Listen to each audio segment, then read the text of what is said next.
collate and disseminate scientific knowledge. In this case, we are disseminating. I guess it is a social and cultural knowledge of our audio engineering society today, and it applies to all fields of audio engineering. You know, a common thing is the recording industry isn't the audio industry, and live sound industry isn't necessarily the audio industry as a whole. So there are multiple branches of audio, and we as a community aim to empower all people and all ages through the participation of healthy, safe, open community presentations such as the one we're having tonight. Specific tonight, you know, whether you're binary, non-binary, male, female, doesn't matter. We, behind the Audio Engineering Society, we are a very open, safe community for people to come learn through events such as this, presentations, networking events, and hopefully mentoring. As we evolve in this COVID-19 situation, it's very difficult to say what the world will look like on the other side, but as we all are experiencing, the entire landscape of all things has most certainly shifted. The Audio Engineering Society, we have a website, so if you're not already aware of the Toronto AES, simply torontoaes.org. Earl McCluskey is our webmaster, and he is handling all of the types of events. Our executive, the Toronto AES is a volunteer organization. Nobody gets paid to do anything. They come, they participate. I'm the chair. We have Ross Whitney, vice chair. We have a secretary who records our events. We have a treasurer. We have all of these different types of people who handle these different roles. In this case, Mariana is our membership coordinator. Diversity, Brian Martin. I don't know if Brian's on the line. Marketing, Robert DeVito. Sponsor relationship, it's very important that the Toronto Audio Engineering Society has a relationship with vendors and technology providers in the industry. We thank Kevin Liver of Wardbeck Systems for handling that. Operations, Frank Lockwood. Normally, as we would have these types of meetings, we would be presenting at whether it's Ryerson or something like that. Frank is our coordinator for the socializing, the food, etc. Like I said, Earl McCluskey, who unfortunately can't join us, is in charge of our special events, is our bulletin editor. Committee members, the committee is open to anyone who is an Audio Engineering Society member. It's because, well, it's a commitment, and I think it's reflected someplace. But Warren Beck of HHB Canada, Raphael Capone, James Boudelier, Blair Francie, Dan Bouquet, Lisa Patterson has joined us on the committee, and Sai Potma. We have advisors who have been involved with the AES for decades: Jim Cox, Bob Breen, Jim Hayward, and Denis Tremblay. And we're always looking for committee members. So if you would like to reach out at this meeting or before this meeting or during this meeting, even in the questions or comments, we would most certainly be able to get you the information, get you in touch with the people who need to be involved. Lately, our meetings have been online. Obviously, shock, surprise, surprise, and we're getting better at hosting events online. Gift and AES membership. So right now, the Audio Engineering Society, like a lot of nonprofit organizations, is very much based on participation of their membership. So if you are looking for a very unique gift for your very special audio engineer friend or whoever, the gift of AES membership is always a good thing. Like audio engineers, they're terrible to shop for. Like just the absolute worst people to get, because they have everything. They're all hoarders. Come on, we all have garages and basements full of tools we'll never need. So something that gives a gift that keeps on giving is an AES membership. And what that does as a membership is it gives you access to to all of the documentation that is in the AES library. And let me tell you, it is a vast, vast, vast library. This week, there's something very interesting happening in Vienna. Vienna is home to our next and upcoming presentation, or it's our current, I think they call them, this is a conference. So because of, obviously, pandemic-like conditions of the world, they had to virtualize this event. And it's the first time the Audio Engineering Society is endeavoring into this virtual work. I participated in a standards meeting this morning, and there were 15 people from 15 different countries participating. And I have to say, it was a very productive meeting. And we're finding that you know, these online things, they're very beneficial to us as community members. Here we are, you know, I know you're at home, sitting down, relaxing. This is a beverage-friendly group, so anytime somebody says COVID-19, I think we got to continue the tradition that you're welcome to have a drink and join us in celebrating this new norm. Our sponsors are Solotech, Gear Audio, Sonotechnique, Bell Media, YSL Pro Audio, Electrosonics Canada, BRTB, Global USS, Adamson, as well as Lawo Consoles. Again, our supporters are typically those who host the event and help promote the event. So normally we would be doing such an event at Ryerson University. We would sometimes be participating at CERT, the Screen Industries Research and Training Center over at Sheridan, down I guess there's the Beaches, Toronto, whatever they're calling it, the Alphabet City. I don't know what it's called anymore. I've lost track of what they're calling it. The lakefront. So we're very lucky to have the support of Professional Sound. If anybody got this notification through Professional Sound, I would like to hear about it in the chat. That would be a very interesting, I guess I'm going to call it a data point. We're always looking for data points to complement all of this stuff.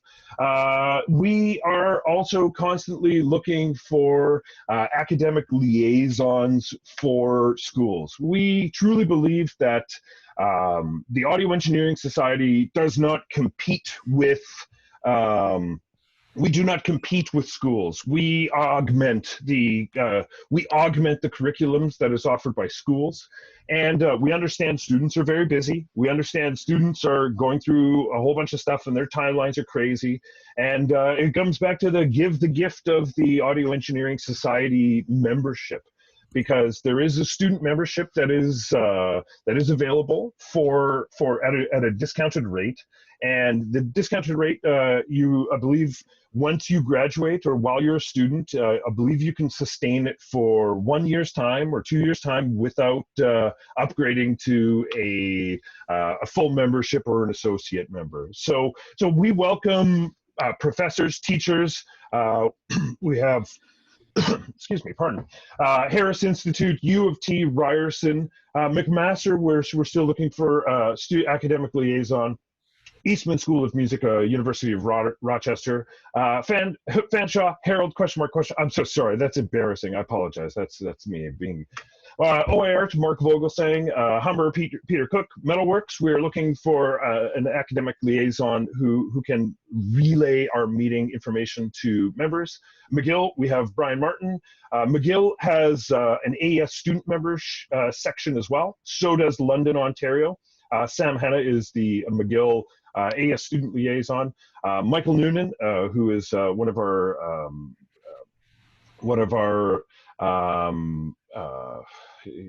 regulars, as well as George Brown. We're also looking for an academic liaison. So with that, I'm going to create some video feedback. All right, here we go. We'll go back to this one.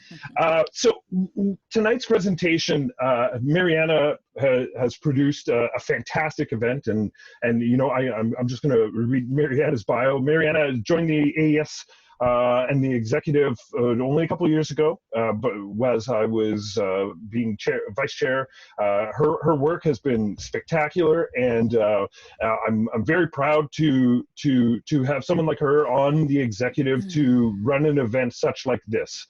It takes a lot of I couldn't do it. Like it's wrong for an event like this to come from myself.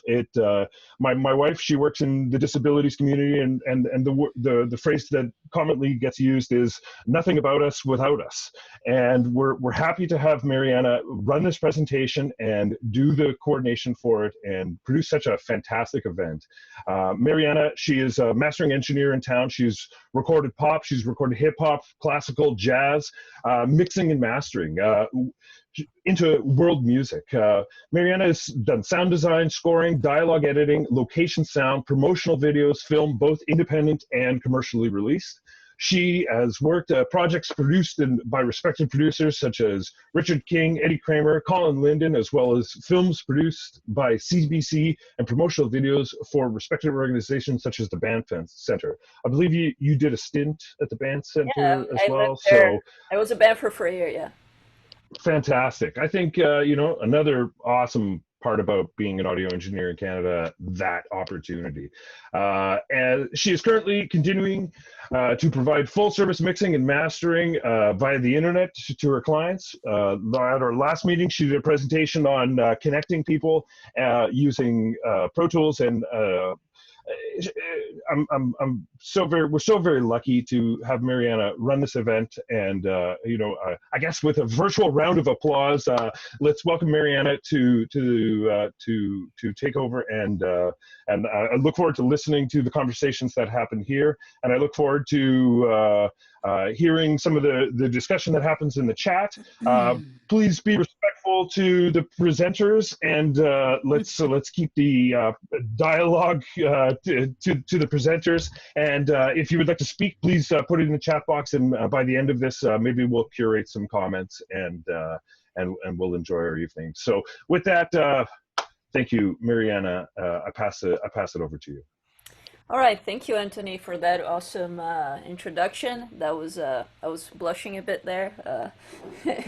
I'm very flattered.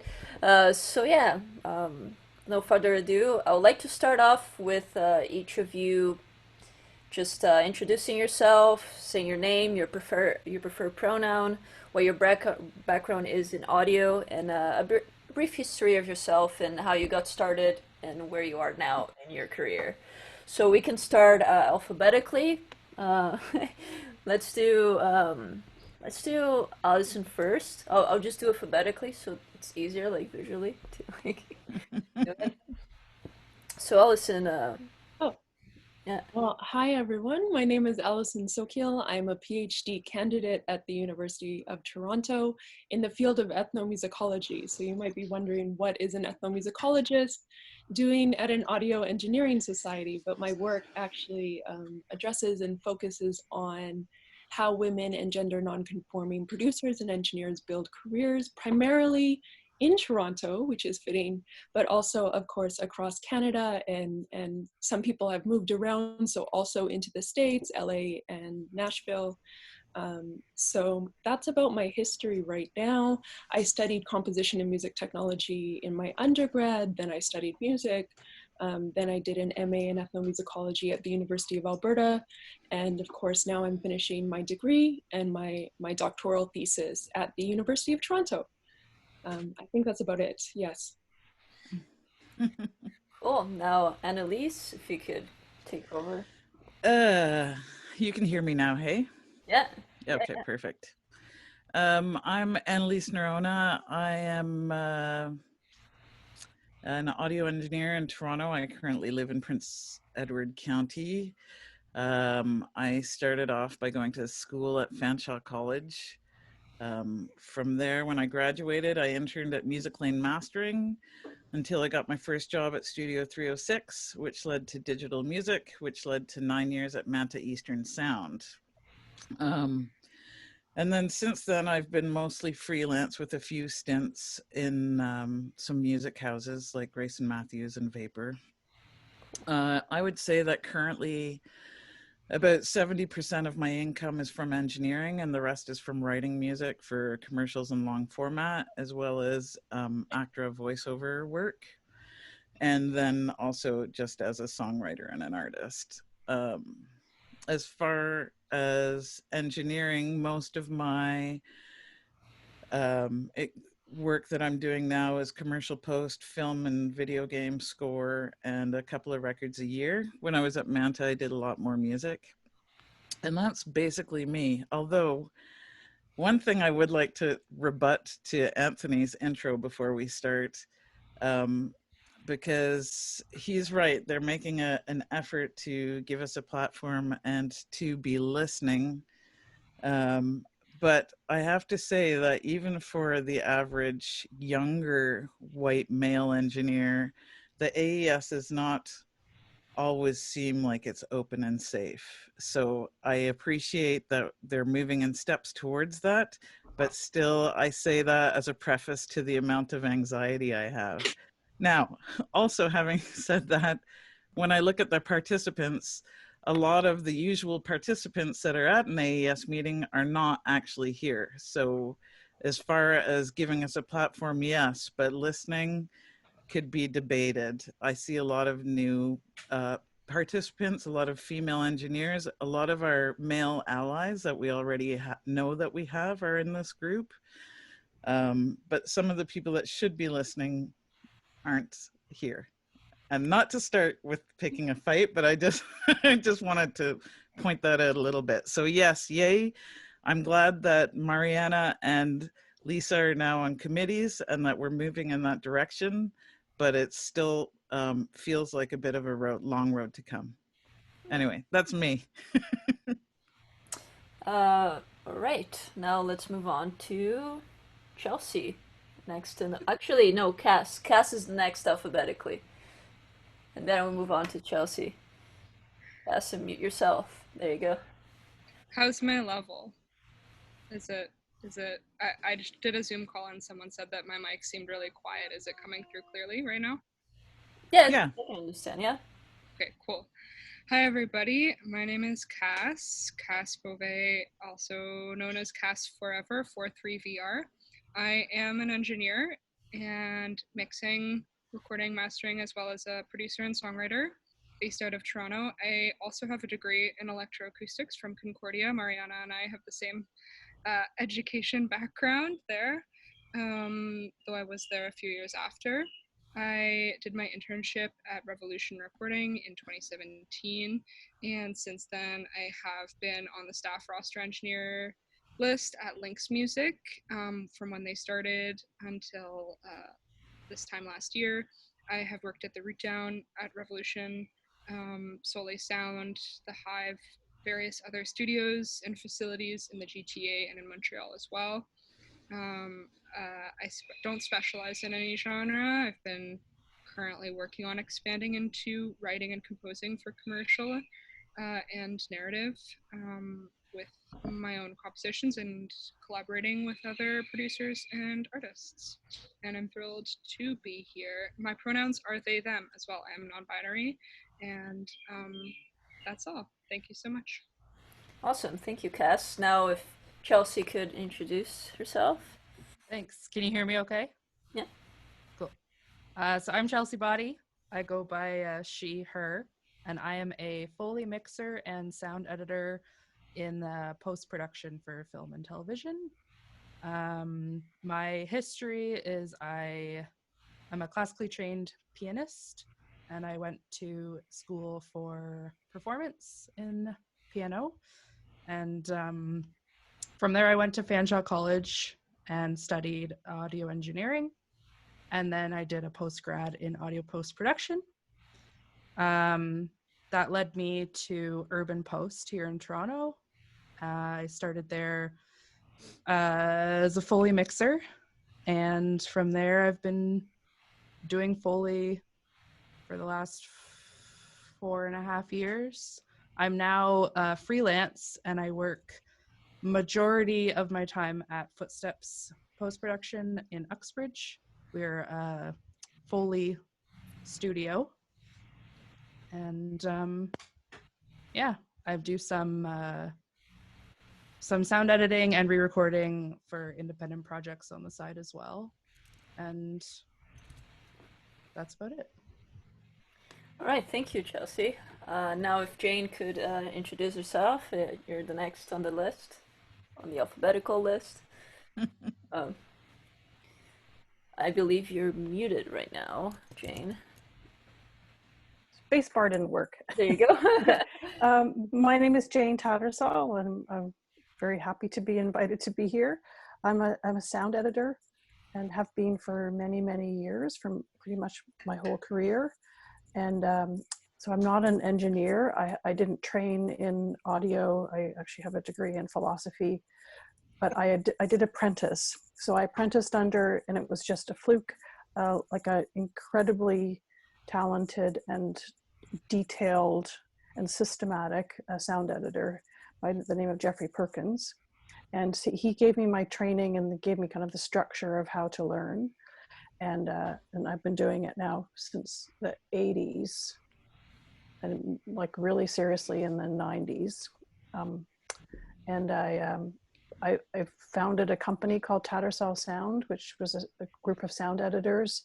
And then we expanded into mixing over time. So I work with a lot of other sound editors, audio people. I work with re-recording mixers. I don't do any re-recording mixing myself, but I sit in a lot of mixes and listen to what they do. That's my background when I go by she, her. Excellent. Thank you, Jane. Now, if we could go to Lisa Pedersen. You're next up. Can you hear me? Yeah. I'm in the process of closing my studio down, so it's a very serendipitous moment to feel community. I'm really appreciating it. You can see the disaster behind me. Maybe it's pretty crazy, but I feel that I am blessed by the supportive audio community because Dave Dysart, I'm fortunate enough to be endorsed by Universal Audio, now YSL Pro. Universal Audio endorsed me 2 years ago, and I am going to be working out of an shared audio space with Dave Dysart, or where he works, has his band and stuff. So as a temporary situation, and I'm also going to be living with a person who's in the industry, who's a really good friend of mine. And so I just feel like the Toronto music community has basically saved my butt, having lost my home and studio, in when's June 1st, I'm out of here. So it's a little bit of a traumatic moment, but I'm really glad to be here. For those who haven't met yet, I started out as a classical pianist and studied big band music in high school, and then went to Fanshawe College and went into the recorded music production side of things, but then decided I wanted a year of engineering, came out of that and went and played in bands for 10 years and had a blast touring and writing and just, having that kind of travel musician life. So now I'm settled in Toronto. I also, after I wanted to refine my skills from playing in bands, I went to York University, and that really changed my life. I majored in composition and world music, and so I bring all of that. My wish for inclusion and diversity includes racial diversity, and it's just really, it's too many years of going to too many conferences and meetings and industry events, and the gender and racial situation it's not representative of our population demographic. It's just not. So what else can I say? So I've been running my studio here for 15 years in Leslieville, and I love it here, but that's all changing. When I worked with people here at my own studio, what I love to do, what I think is my most unique or valuable skill that I bring to artists is to work with them in the pre-production of the song and bounce back and forth from the ISO booth and writing and producing that way. Admittedly, I am not the ace engineer that many of you are. I do okay, and I was just tracking with Alicia Brilla a month ago, and she was like, "You're a great engineer," and I'm like, "Nah," I'm like, okay, but really love to do is to shape sound. So I've started calling myself now, instead of like songwriter, engineer, producer, musician, mentor, blah blah blah, I just say I'm a song maker, sound shaper. The last thing I'll just say is that as an advocate in the industry, I was banging on windows and doors, and anyone who would listen, to try to bring some inclusion and diversity to not just conference panels generally, but specifically the big CMW producer panel. And without going into detail that would require me to say things that some may take negative, the battle that I experienced just to be heard, and then finally when I was heard and given the position to curate and moderate a panel that was inclusive, and it took a lot out of me. It was, I have to say, I was not prepared for how much follow-up and advocacy and how many blockades there would be in the way. It was quite exhausting. So after I achieved the goal in 2018, yeah, of the first ever gender inclusive, I guess they call it the producer panel, I just stepped back and I did a thing here at my studio. I think some of you came by, where I had a monthly workshop for women and non-binary female identifying producers and engineers, Karen Kosowski and Erin Costello and Hill Korkutis. So I'm thrilled to be part of this community, and I'm talking too much, so I'm going to stop now. She, her is fine. Sounds good. Now, up next we have Robin. Robin, unmute yourself and tell us your story. Your story is very interesting. It's one of the most interesting, in my opinion. So. Can everybody hear me? I don't know. Yeah? Yeah? Okay. First, I want to say, Mariana, thank you for including me in this inclusion panel, because as a newcomer to Eastern Canada, it's been kind of a lonely road, not gonna lie. And I want to say thank you to all of these amazing women and non-binary identifying folks that have paved the way out here already for somebody like me to come in and do what I do best, which is disrupt and distract and cause a ruckus. So I'm Robin, she, her is cool. And I work at the mighty Lacquer Channel Mastering. I don't call myself a mastering engineer. I call myself an amateur engineer, because there's so much to learn, and I forced my way in. But I'm the only female record cutting engineer in Canada. So I make short run vinyl for people that can't press records with a pressing plant. So between 0 and 125 copies, I sit in here and listen to who's ever banned for however long, and that's what I do. So whether that's in real time, it's like kind of like lathe cutting for those of you that are familiar with the record pressing manufacturing process. But luckily they're polycarbonate blanks, so they are a little bit more disposable, so I can screw up, learn, and make a new one right away.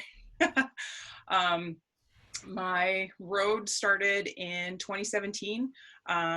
Jane, I want to say thank you from the bottom of my heart for not being an audio person right from the get-go too, because I was like, oh man, I am so outgunned on this. Ooh, ooh, ooh. So I went to school. I have a B Health Sci. I used to be one of the manual therapists for the Canadian Olympic bobsled and skeleton team.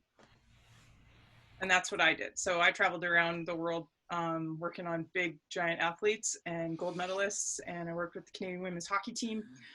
So inclusion is our thing, obviously. And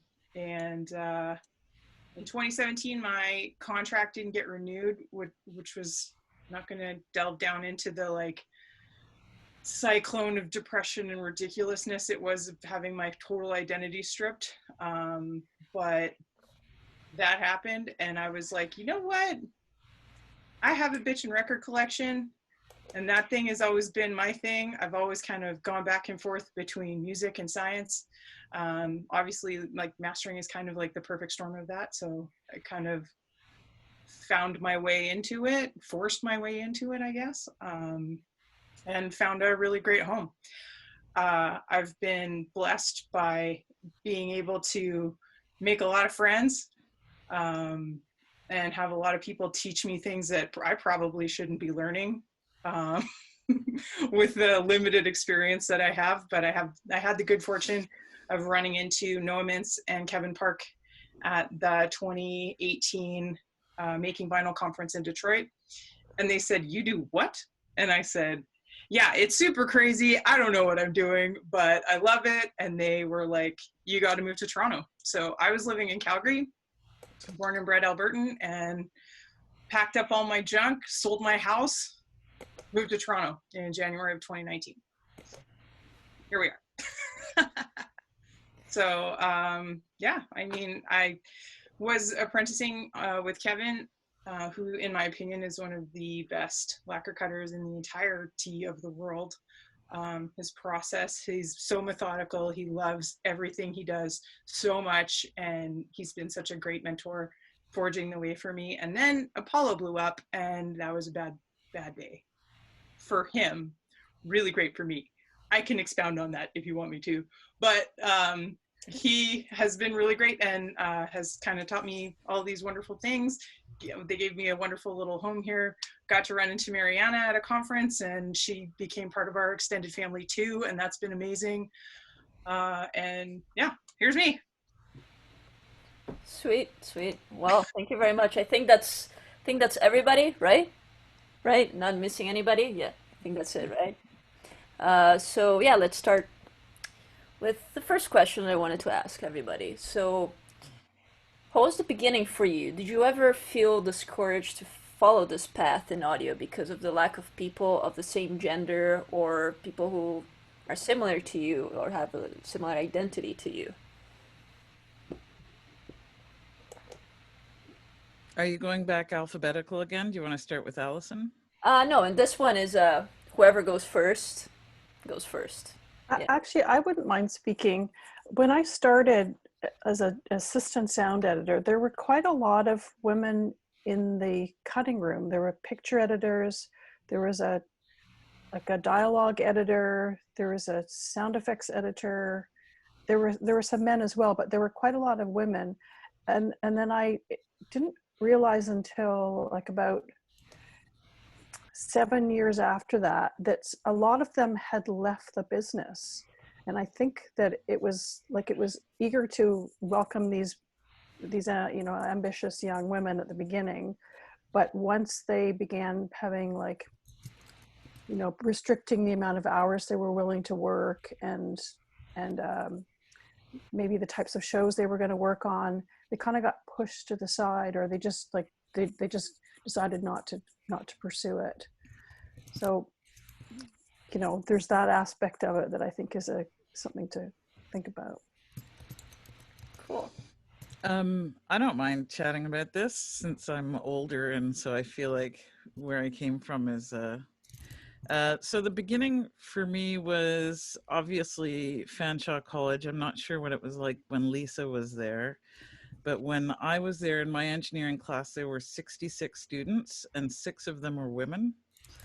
But at that time, which was the early 90s, I also feel like there was a certain amount of discrimination that was probably normalized because we were so outnumbered that it was sort of just the way it was. And it wasn't until, I always say I'm a later in life feminist because I just actually had no idea how I was being held back until much later.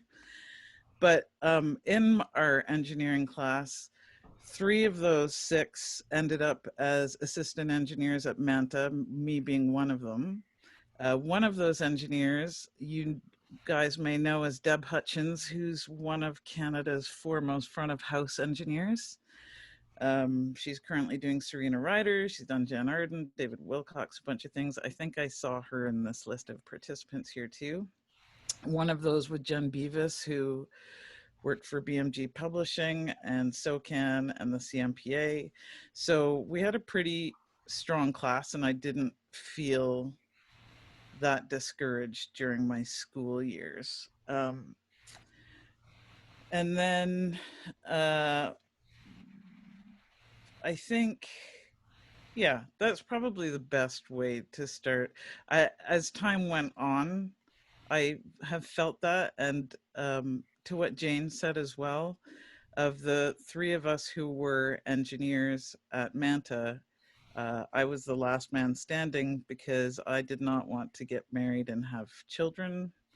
And that, in a world where you're working 15-hour days, is not always ideal. But yeah, that's me in the beginning. Interesting. To add to Annalise's comment, because I'm also a Fanshawe grad, but I graduated 4 years ago. It's still actually very similar in that probably only about 10% of the students are women. Although I had a slightly different experience as far as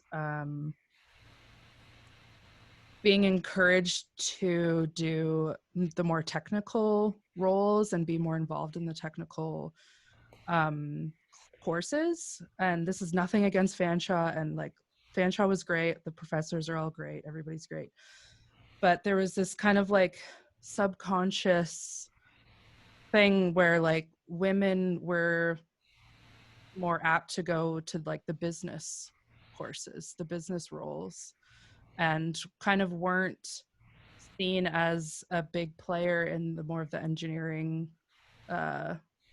classes. And I'm not exactly sure where that comes from, but I know I felt that way, and talking to some other of my female friends from school, they kind of felt that way too. And then to that, of all of the women I know from my year, only one other that I can think of is in a technical role. And then the rest that are still in the music industry are in the business side of the industry. So I think that's kind of interesting, and kind of to what Annalise said about, I think you gave kind of close to the same number, about 10%, and it's still that way now. And it'd be nice to see more women taking audio in school. Yes, it would. Yes, it would. You know, when I was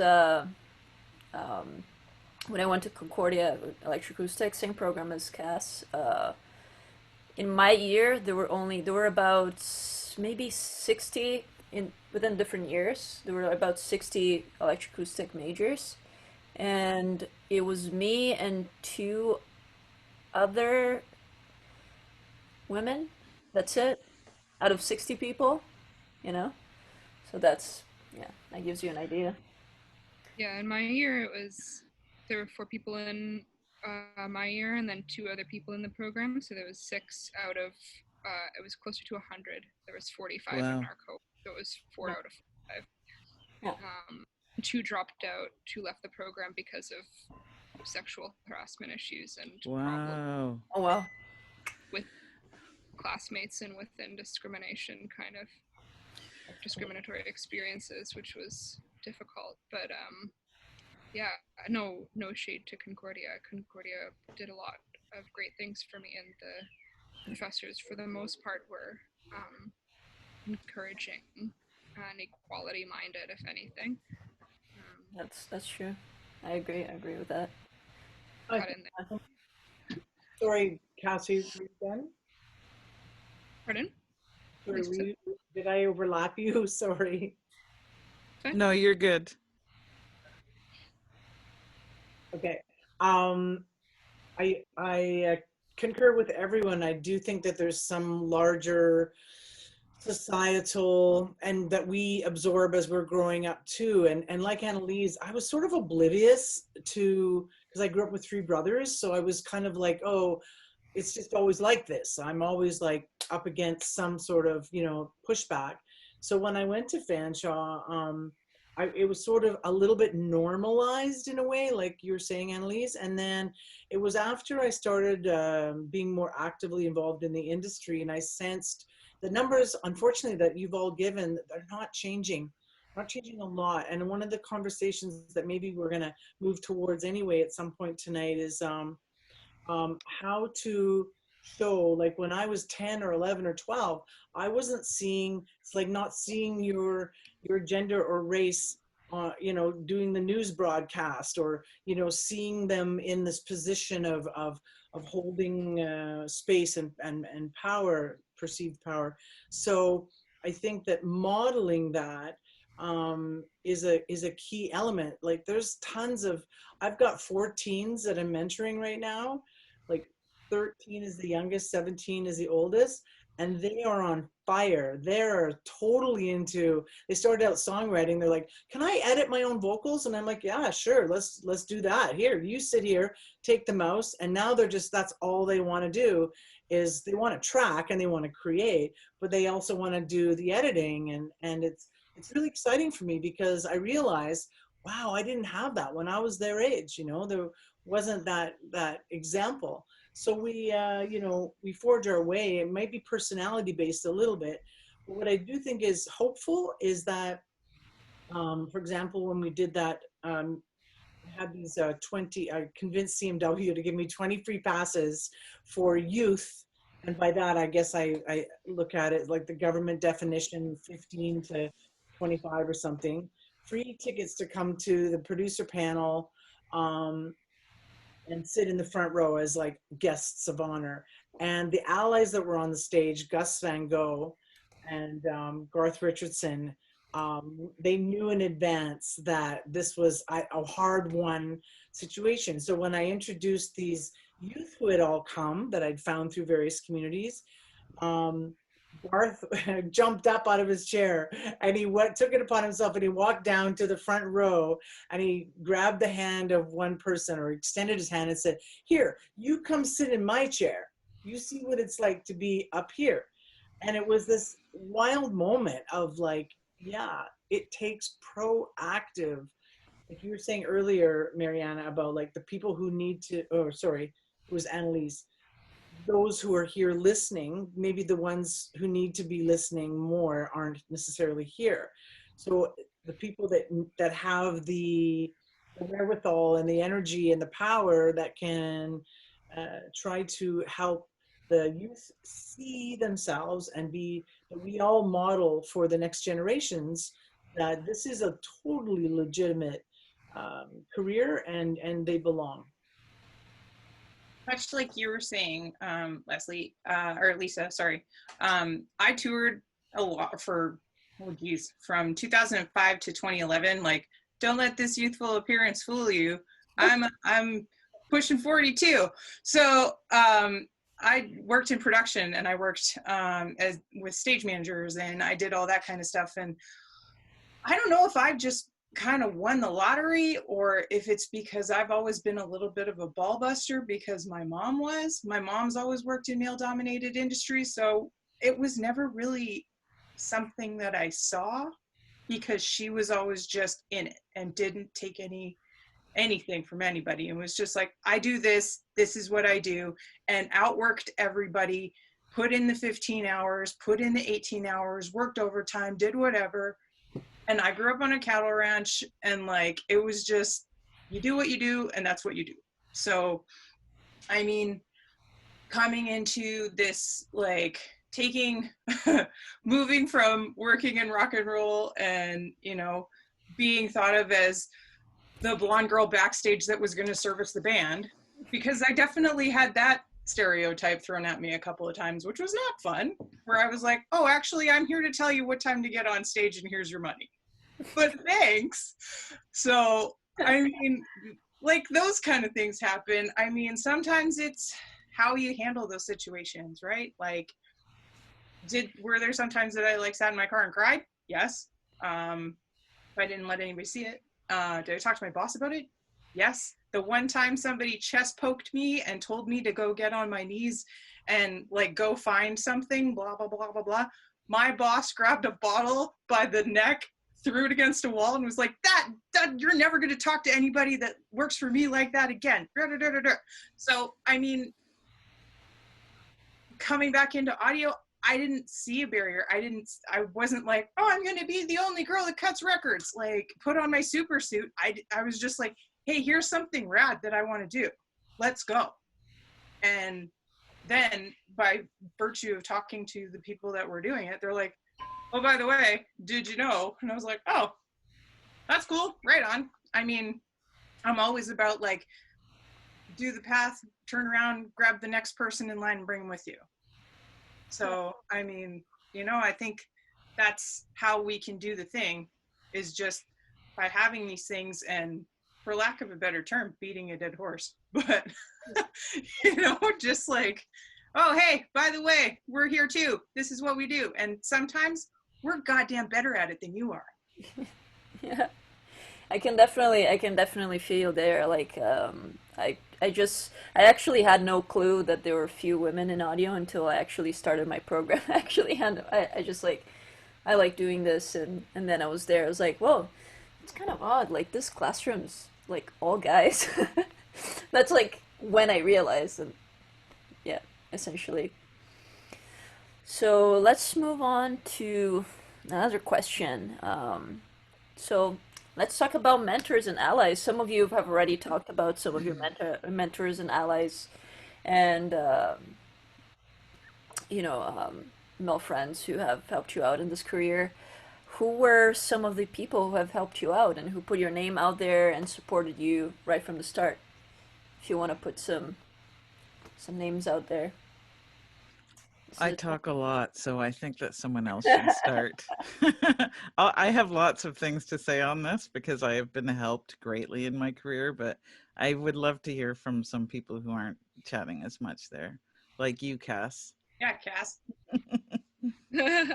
Okay, I can jump in. A lot of the people that I would consider mentors are here on this panel right now. And I think that I wouldn't have felt comfortable. I moved back to Toronto a few years ago, and I wouldn't have felt comfortable or confident, I should say, in like unabashedly forging a freelance career for myself without some of the folks who are on this panel who I saw like fighting their fight. And that gave me confidence to figure out a way to go about it. And, I think worldwide, the approach that I kind of took to the notion of mentorship and was figuring out people that were doing the kind of thing that you were doing and look at the great things that they were doing about it. And even if you haven't met them, even if you're watching their tutorial videos, even if you're following them online, if they're sharing their knowledge with you and that's informing your practice and helping to make you a better artist, creator, engineer, technician, etc., to me that's a definition of mentorship. Maybe it's sort of a secondhand sort of extended definition, but that got me through a lot of things, seeing people, trans producers and electronic artists forging their own path. That inspired me to figure out a way to make space there. So that's sort of my take on it, and yeah, excited to hear what other people's experience have been like. All right, I'll start talking. I was very lucky. Despite being surrounded by men in like Lisa, in my family in school and throughout my jobs, there have been a lot who have been great allies and mentors, starting in school. And again, like you said, Cass, because they're allies, a lot of them are on this this Zoom meeting right now. Brad Nelson, whose shirt I'm sporting right now, was a great mentor and ally to me in school. And he continues to be very, very forward thinking as far as gender and how he hires and how he looks at his business, which is great. And then, of course, um, a woman named Leanne McClarty was kind of the glue that got me from 306 to digital to Manta. But once I hit Manta, man, that place was like a unicorn. I never once, and I've worked in quite a few male-dominated studios and music houses, of which all of them I have felt some level of sexism or discrimination or things up that alley. Manta was the unicorn. Sai Patma, who is a committee member here, was probably my biggest ally as far as providing a safe place to work, providing the answers to all of my needs on all sorts of levels. People like Gary Gray and John Naslin and Ron Searles, who I believe might also be in this participation list here too. Ron, in fact, was the engineer who called me up one day and said, "Hey, can you help my friend record some French horns in his house?" And meanwhile, it was his client, Michael Dana, who of course won the Oscar for Life of Pi, which Ron worked on. And basically all sorts of people like that who have lifted me up and given me the opportunities. And I don't think that it was ever about gender in any way. Just if you work hard and you do good work and you're a good person, you try to play that game of what's the word I'm looking for? Like just getting to know people and whatnot. That was probably those people. And then of course there's the people who are sort of current allies, people that are currently working quite a bit. People like Chris Stringer at Union Sound and Joe Dunphy at Revolution. I have had so much great experience with those guys supporting me, offering up their studios for women, non-binary functions, and any things I want to do. If I've had needed a spot to mix that was on a larger level and didn't have the money for it, in the name of forwarding my career, lots of people like those guys have helped me, which has like almost makes me choke up now talking about it, because I feel like I've just been very lucky with that stuff. So that's me. Lots of good people helping me through. Excellent. Anybody else? Or I'll move on to the next question. Of allies and even recently and currently, Michael Voivoda has been really amazing. We made a record together where it was just the two of us pretty much one-on-one engineering and producing together, and he was just super transparent about his little tricks, you know, those tricks and tips that you have, your 10,000 hours gives you. I also have been very grateful to kind of in the same way, not officially mentoring, but having worked very closely with Adam Messenger on a few projects. He played in my band as well. We went to York University together, and of course he went on to do, he's quite successful, based in LA now. And Dave Dysart, I have to say, Dave Dysart has not only stepped forward to get an endorsement that basically changed my game by giving me access to all these UA plugins, but also when I was just a ranting feminist standing in the pro audio section of L&M, kind of going, okay, so I did this, you know, panel, a historic moment of gender inclusion for CMW, finally the first time, but now what? Like, maybe that's not enough. Maybe that's not like boots on the ground. Or somebody's got to do something in their studio. Yeah, that's what someone should do. And I was excitedly talking about it. He overheard from a distance. I'd never met him before. And he walked up to me and he said, hey, you write that up, you bring it to me with a budget, and we'll sponsor it. And I was like, what?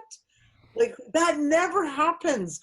Like, at least in my experience with grant writing or pitching, it's hard work, right? You're pitching and you're following up and you're working hard at, but that was like the easiest handover of an opportunity. And that, him stepping forward was what actually inspired all the energy it took for me to basically do that pro bono. And there were over 40 people that came here and were just feeling so much community as well as learning things. So I feel like what Cass said at the beginning, though, that the people right here alive now, it's not like my mentors are, you know, people that I studied their, you know, their wisdoms and they're long gone or something, you know, like, yeah. Cool. That's one of the reasons that I have to shout out Noah, because Noah Mintz is, in my opinion, like a game changer, not just because of my career, but there's actually, if you look pen to paper, there's more women and female identifying people that work at Lacquer Channel than there are men. So I think that's probably disproportionate. But I mean, he has definitely always been forward thinking that way and is the first person to start that conversation and is trying to move things forward and have those provoking discussions and making space for people like me. He was just like, here you go ahead. So I mean, that's one of the allies and mentors that I have to shout out for sure.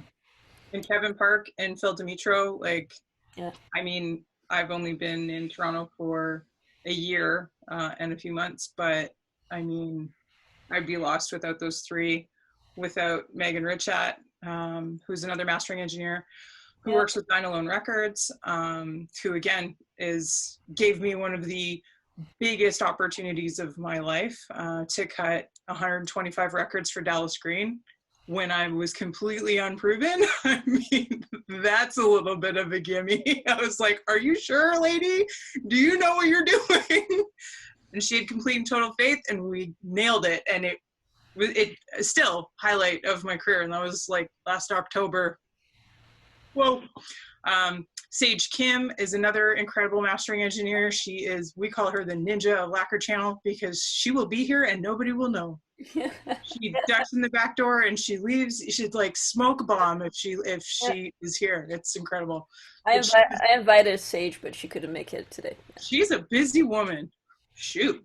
I mean, but she's spent so much time with me, ABing, source record, just trying to help me fine tune and like find those little tiny tips and tricks. Like you were saying, it's just, I mean, I, like you, Annalise, am showered in blessings. And I mean, I love that I'm so active on the internet and socials and stuff because I've had lots of people, lots of women, lots of non-binary folks reaching out to me and say, I want you to do my records because you're the only one that does what you do and you're super vocal about it. But they're like, how do you do it? What do you do? How did you do it? And I'm like, I mean, don't copy my road, but like, I'm happy to tell you whatever you need. So, I mean, even you, Mariana, like you've been an incredible guide for me, even in your young life. Thank you so much. Yeah, so I'd like to move on to the next question if anybody doesn't have anything to say.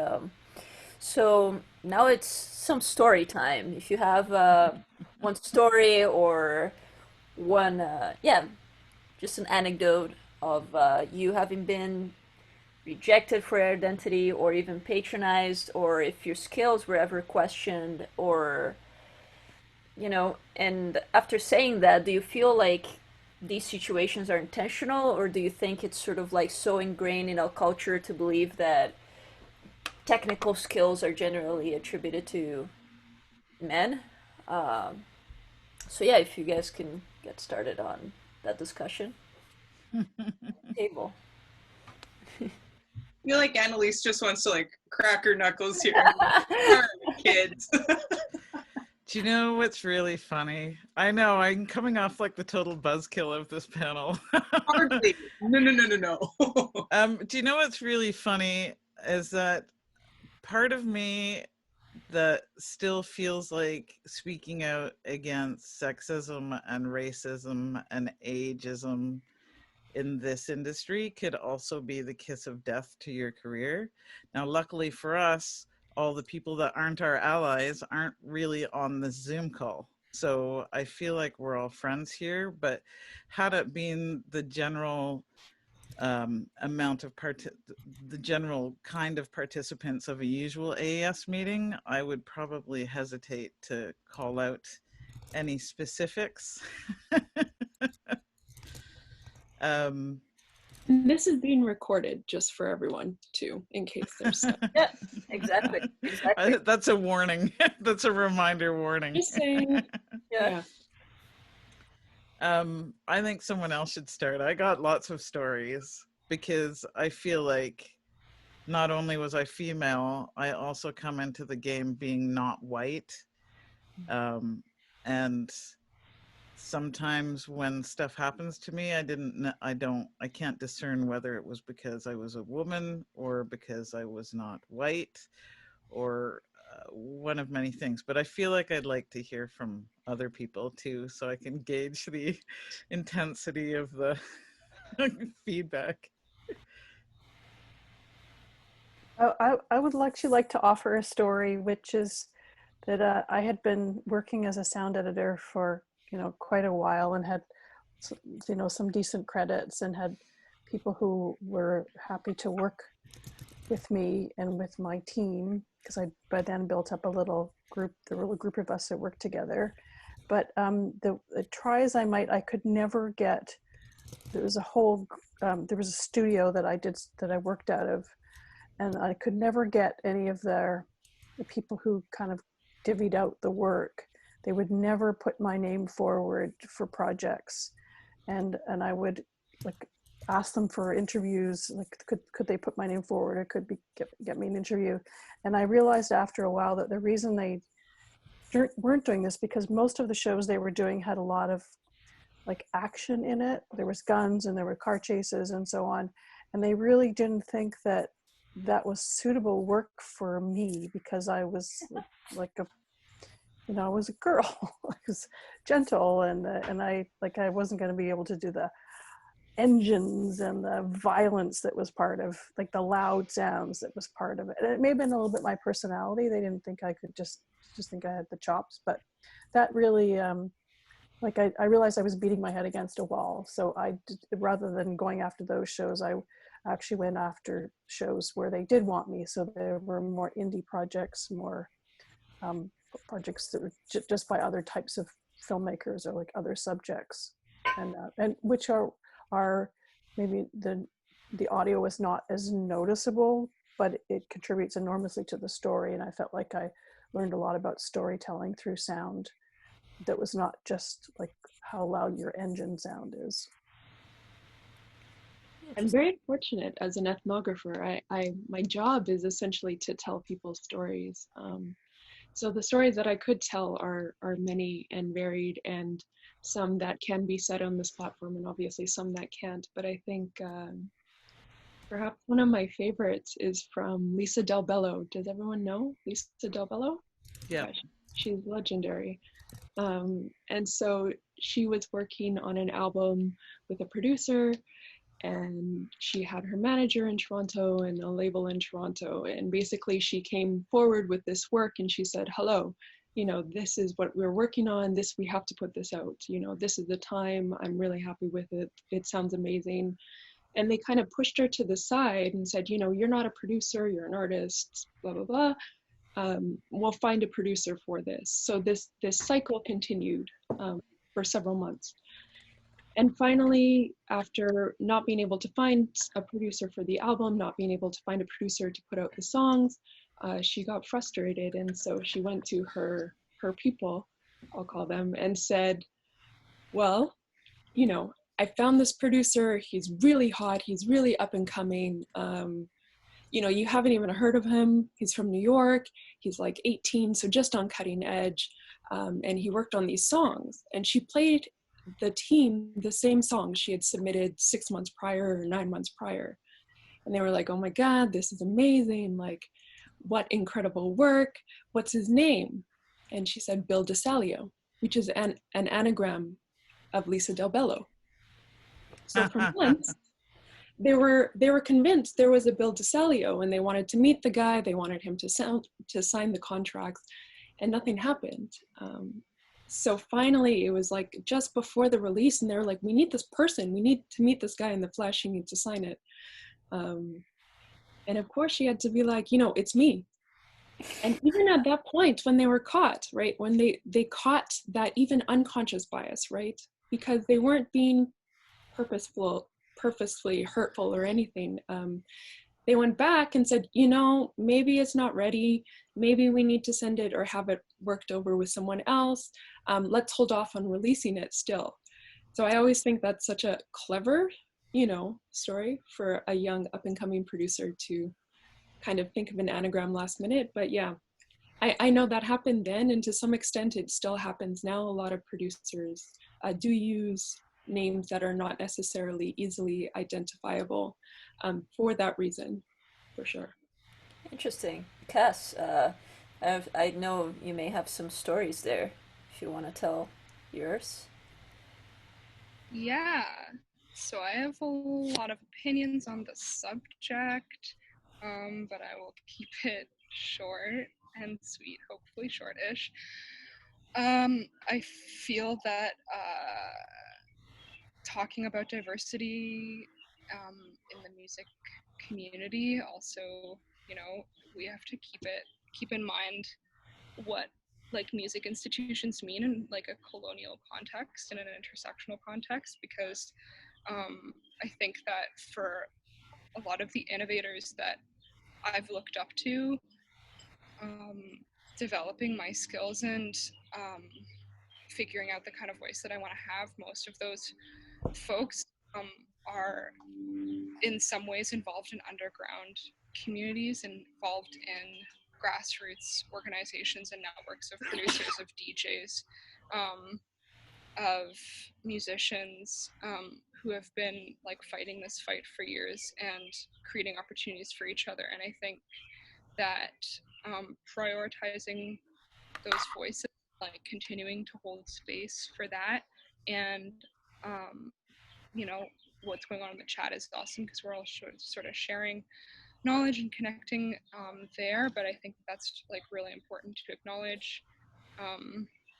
For me, like I would say, maybe this is a little personal, this is being streamed on Facebook, but I am trans, and visibly coming out as someone who was not a woman, not cisgendered, and trying to figure out how to navigate a transition publicly while also simultaneously trying to build a career independently, based off of a reputation, based off of referrals, based off of my own existing community network, and trying to continue to build that has been frightening. And it was part of a choice that took several years to make. And it was a barrier that I saw for a long time, and a reason that I gave myself to not come out publicly and not alter or change certain things about myself, and to figure out how to navigate that. And that's just taken time for me. It's taken connecting with other trans artists and producers who have had to do that, and to learn from them and to look up to them. Folks like Teddy Geiger and Sophie are two that come to mind immediately, who may be people that people already know about, given that they're major in the pop industry. But I think that there's just many layers of barriers that that we have to continue to try to dismantle. And maybe that's you know, when we're talking about institutional opportunities, you know, those barriers are going to intrinsically exist. And so trying to sort of peel back, sorry, that's a jet. An airplane? What's that? An airplane, wow. I think it's an orange helicopter. Did you hear how it was like modulating her voice with the airplane? It was like a vocoder airplane. I hope that somebody got that. That was incredible. It's being recorded. Anthony. Yeah. Sorry, Cass. It's all good. I just think that giving voice to people's visions, and I mean, gratefully, like I know a lot of folks involved in the Remix project and some other things like intercessions who have done an enormous amount of important work for the music community at large in the world, but especially in Toronto. There's a lot of groundbreaking DJs, producers, etc., who a lot of people don't know about because everything's kind of sectioned off. And I think that it's going to be a long process of including a lot of innovative people in these narratives, but this is a start, and I hope that people will like take that with consideration, that we kind of you can never do enough, but that's okay. Like that's part of the process. It's continuously unlearning what we've been socialized to think and making an effort to support each other and to lift each other up, and to know that when we do or say something that's wrong or problematic or not, you know, it's not about you, it's not a criticism of you, and it's an opportunity to make yourself better. That's kind of all that's it. That's awesome. Well said. Well said. Amazing. I mean, the one thing that we can take heart from is that it's not just the audio industry that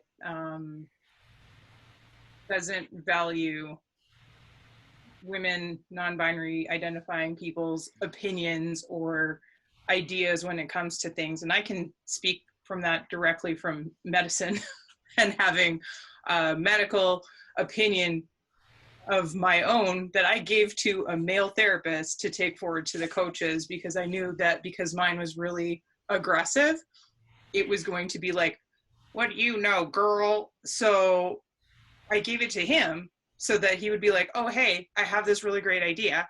And the coaches were like, oh yeah, that's a great idea. And I was like, right, okay. Because as a heavily tattooed woman too, my judgment is constantly, I mean.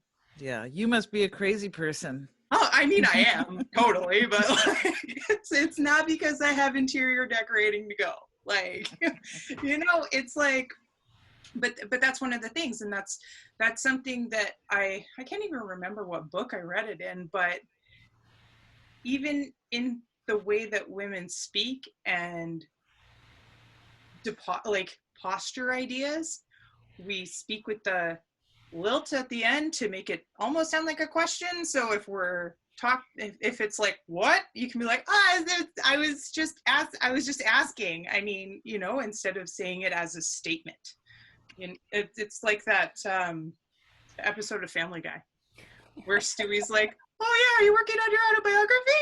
Is it gonna have a really great protagonist? You know what I mean? Like, there's so many, and I catch women doing it all the time, and I'm like, use a period, use an exclamation point, like say what you want to say. You know, not a question mark all the time. That's awesome. Yeah, and it really made me start to listen to the way that I would put ideas forward, and the way that my voice is. I mean, I have a pretty deep voice anyway. So, I mean, when I mean business, you know that I mean business. So, I mean, but that was something that I read that was really helpful for me to be like, oh, maybe I do that too. Let's stop that now. I'd like to add that sometimes it's the environment that we're in, and I've heard from many artists that I've worked with, the women and non-binary artists who have come and worked with me in my studio, that the dynamic and the communication style and the listening the group think the dynamic is different. And I try not to quantify that because I'm also, you know, I have lots of good-hearted brothers in the industry and in life, but there is a dynamic that's different. And Melissa Laveau, she's a Haitian Canadian artist now signed to a European no format label.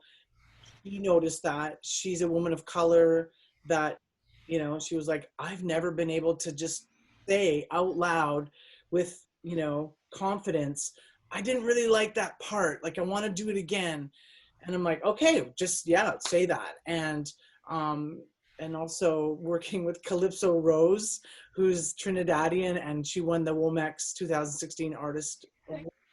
She is like feisty and like full of personality and bouncing around the studio and commanding, you know, the, you know, taking the reins. But even she, you know, and in her sort of stateswoman now career, came up to me after and was hugging me and saying, God, I just felt so alive and free. I just felt so free. I could do whatever I want and say whatever I want. I'm like, yeah, of course. And a lot of the, you know, Indigenous women that I've worked with, and Lido Pimienta has been here, and just women who I think we might see them in their career as having quite a bit of respect and clout that, you know, any day, any person in any day would be giving them, you know, space to speak and be heard. But even they notice that being in a different environment where they're being heard and welcomed. And I think that is I don't know how to change that dynamic. Maybe it's sensitivity training. Maybe there's some way that, you know. Do you know, sorry to interrupt you, Lisa. A few years ago, I was asked to be on the Canadian Women in Music Advisory Committee, and they had done a bunch of studies saying exactly the thing you're talking about, that one of the biggest noted the most feedback from female artists was that they didn't have the tools in the studio to convey what they wanted to mean, and or they felt intimidated.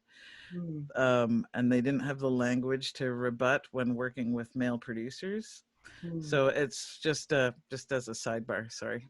Yeah, no, that's great. And I think I was mentioning earlier about the teens that I'm mentoring, that I think one of the reasons they got into the audio production side was because they would be in the booth and they'd track something. And when I would ask them like, well, do you like your phrase that way?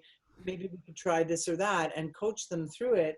And they didn't have the language to ask for what they were trying to achieve.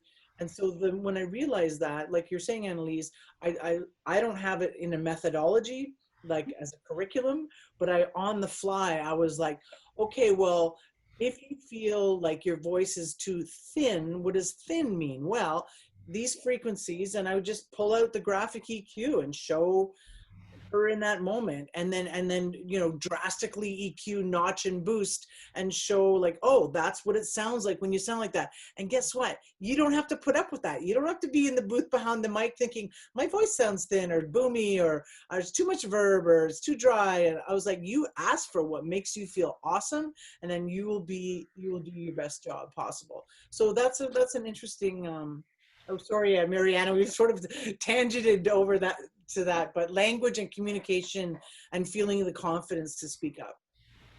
No, that's very interesting. That's awesome. Hey, Mariana, do you have any stories where you felt rejected or patronized? A few. It's been fairly rare for me. I don't know why, but it's happened. For me, my experiences have been more like situations in which I notice I may have lost work because I'm a woman, more than like actually something being said. But that's partly because I've sort of done a lot of stuff on my own. Like I really didn't go through the whole an intern in a studio for a long time. Like, so my experience within a bigger studio wasn't at the Banff Center. So like, they're very diversity.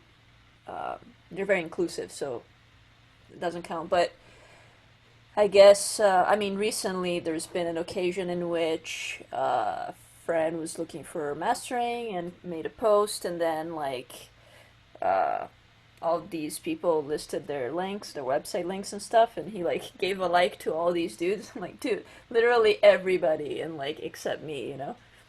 That's like a recent example that I have, you know, and yeah, it's more situations like that where I wonder where I can't really blame the other person because I have no proof of whether I didn't get the gig because a woman Yeah, or well, not. that's the But thing. in a situation like that where like you give a like to everybody except that one person, that does seem like it's saying something. That's a recent example I can think of, and it's I happened feel more.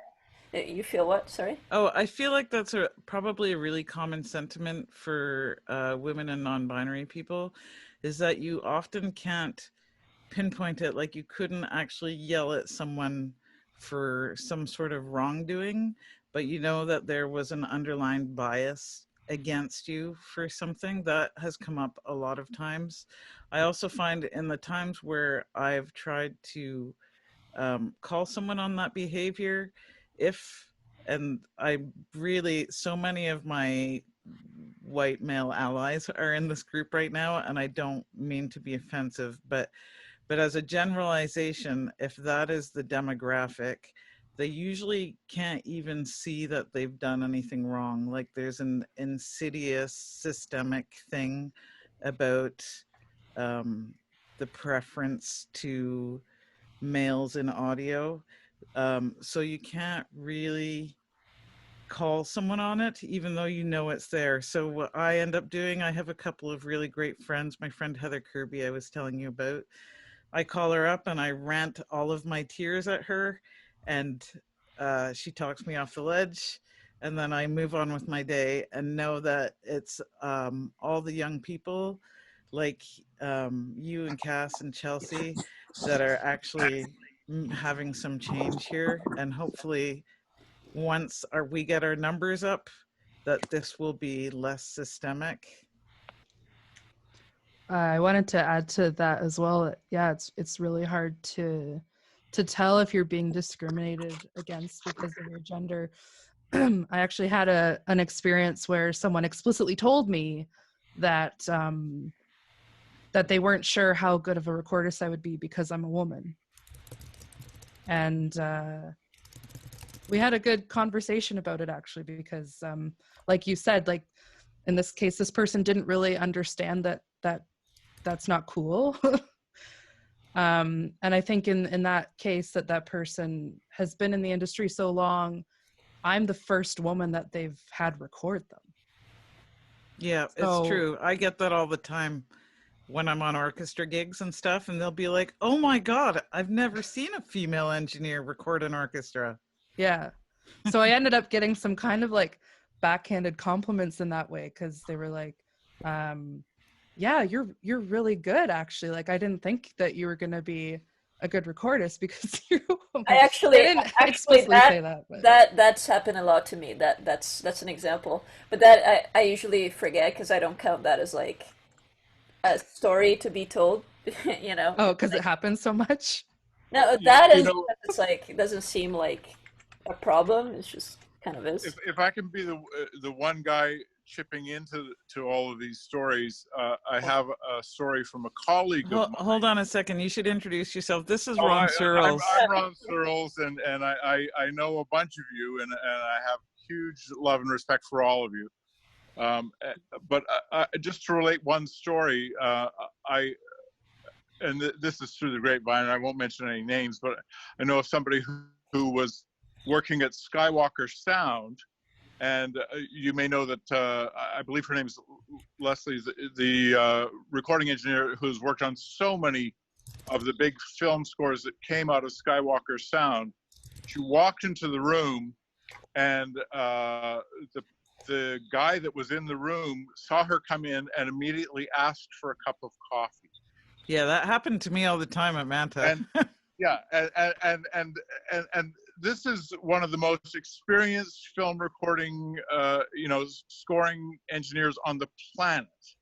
And because it was a woman, it was assumed that she was getting the coffee. So I fully understand what all of you are up against. And You don't fully understand, though. No, you're right. I have an inkling of, and I'm sure, Annalise, you know me better than anybody here. I'm sure that I have done and said things that have been, based on some kind of internal bias that I grew up with, despite the fact that I come from a family where women were very strong, and I had huge respect for my mother and my older sister. But I know that it's the women that have made it in this business are far better than the men, because you've had to work against all of these crazy odds that are just so out of place now. And I mean, I just wanted to get in here and congratulate you. My battery is running out on my phone, so I'm gonna have to go soon. But I just wanted to say that you're all amazing, and I have been very lucky to work with a few of you, and I know that a lot of you can engineer and produce circles around me, and which may not be saying that much, but it's I have huge respect, and I wish you the greatest success, and you deserve every bit of success that any man who does this work achieves, and more. And so anyway, kudos to all of you. Thanks, and on Ron. that note, I'm going to have to run because my battery's almost flat. But continue, and I hope to see you at the next AES. So Thanks, Ron. Have a good night, everybody. Thank you, Ron. It's interesting that we bring up this unconscious bias again, because that's part of the trick of power, right? You can't actually point to it. And that's very much intentional, sometimes unconscious, but sometimes very conscious, is that you can't point to exactly what happened. It doesn't necessarily even register at the time. But basically my entire dissertation is theorizing this idea of the feminist hum, that low grade feeling that something may be off, maybe not, I don't know. Should I say something? Can I say something? How can I possibly pinpoint that experience, or even vocalize that experience in a way that would have a productive conversation and potentially change the situation or the environment? So it's interesting, all of these stories have again focused and reiterated the importance of the unconscious bias, and also how this is kind of a deeply felt thing, and something that's not necessarily acknowledged even by producers and engineers themselves. Yeah, as was mentioned earlier, thank you for saying that so eloquently, Allison. As was mentioned earlier, this is systemic, and it's not just gender, it's race, and it's not just the music industry. So it's a pretty big, piece of all of our existence, and hoping that even if someone with deep empathy, unless they've lived the experience, it's really tricky to describe to them the very subtle, as you say, Allison, that's, to point at something and say, oh, right there, that's mansplaining, or, and then even to call it out. Sometimes there's a level of exhaustion. You're like, I just don't even want to get into, up against the systemic belief systems that exist. So, being together here with all of you today, and as I said earlier, feeling a sense of growing community. I think that there has been, I said, when I got some sponsorship from the Slate Foundation to do the workshop for producers and engineers here, I said to one of the purse string holders, yeah, we're trending, okay? So finally, now that we're trending, everybody get on the bandwagon,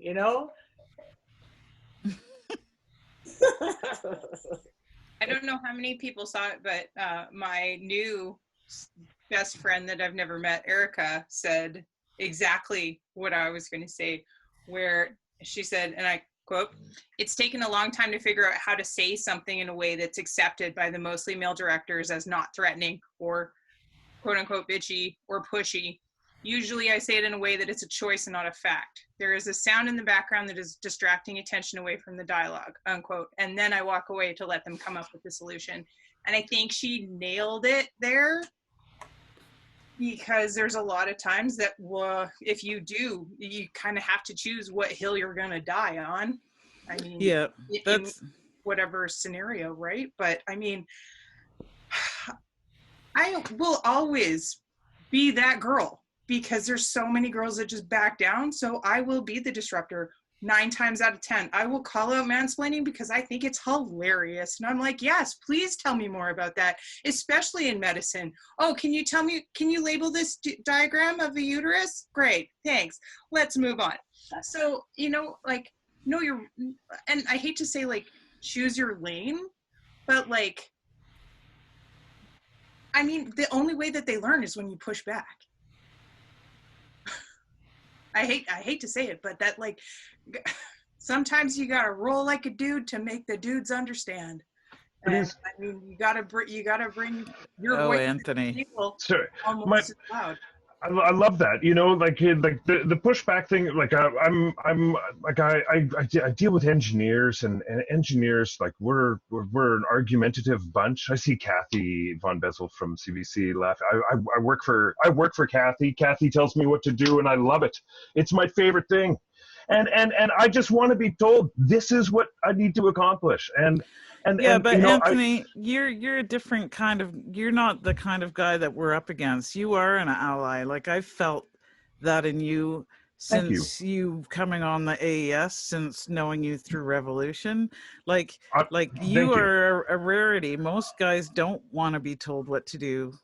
Well, okay, well, right? Like I'm from the West, you know. Shout out, I'm from Saskatoon, Saskatchewan. You know, like I grew up on a farm too, and yeah. I was told paint this barn and don't waste any paint, and you know, whatever's on the ground you got to pick it up too. And like I was bossed around as a kid, you know, but maybe it was how I was raised. But there's 10 pounds of Catholic guilt on top of that, and then there's 10 years of engineering training, which is thinking of in ones and zeros, and like there is one right answer. There is one right answer. And for me to have this conversation, I love hearing this, because like I don't have the words for this.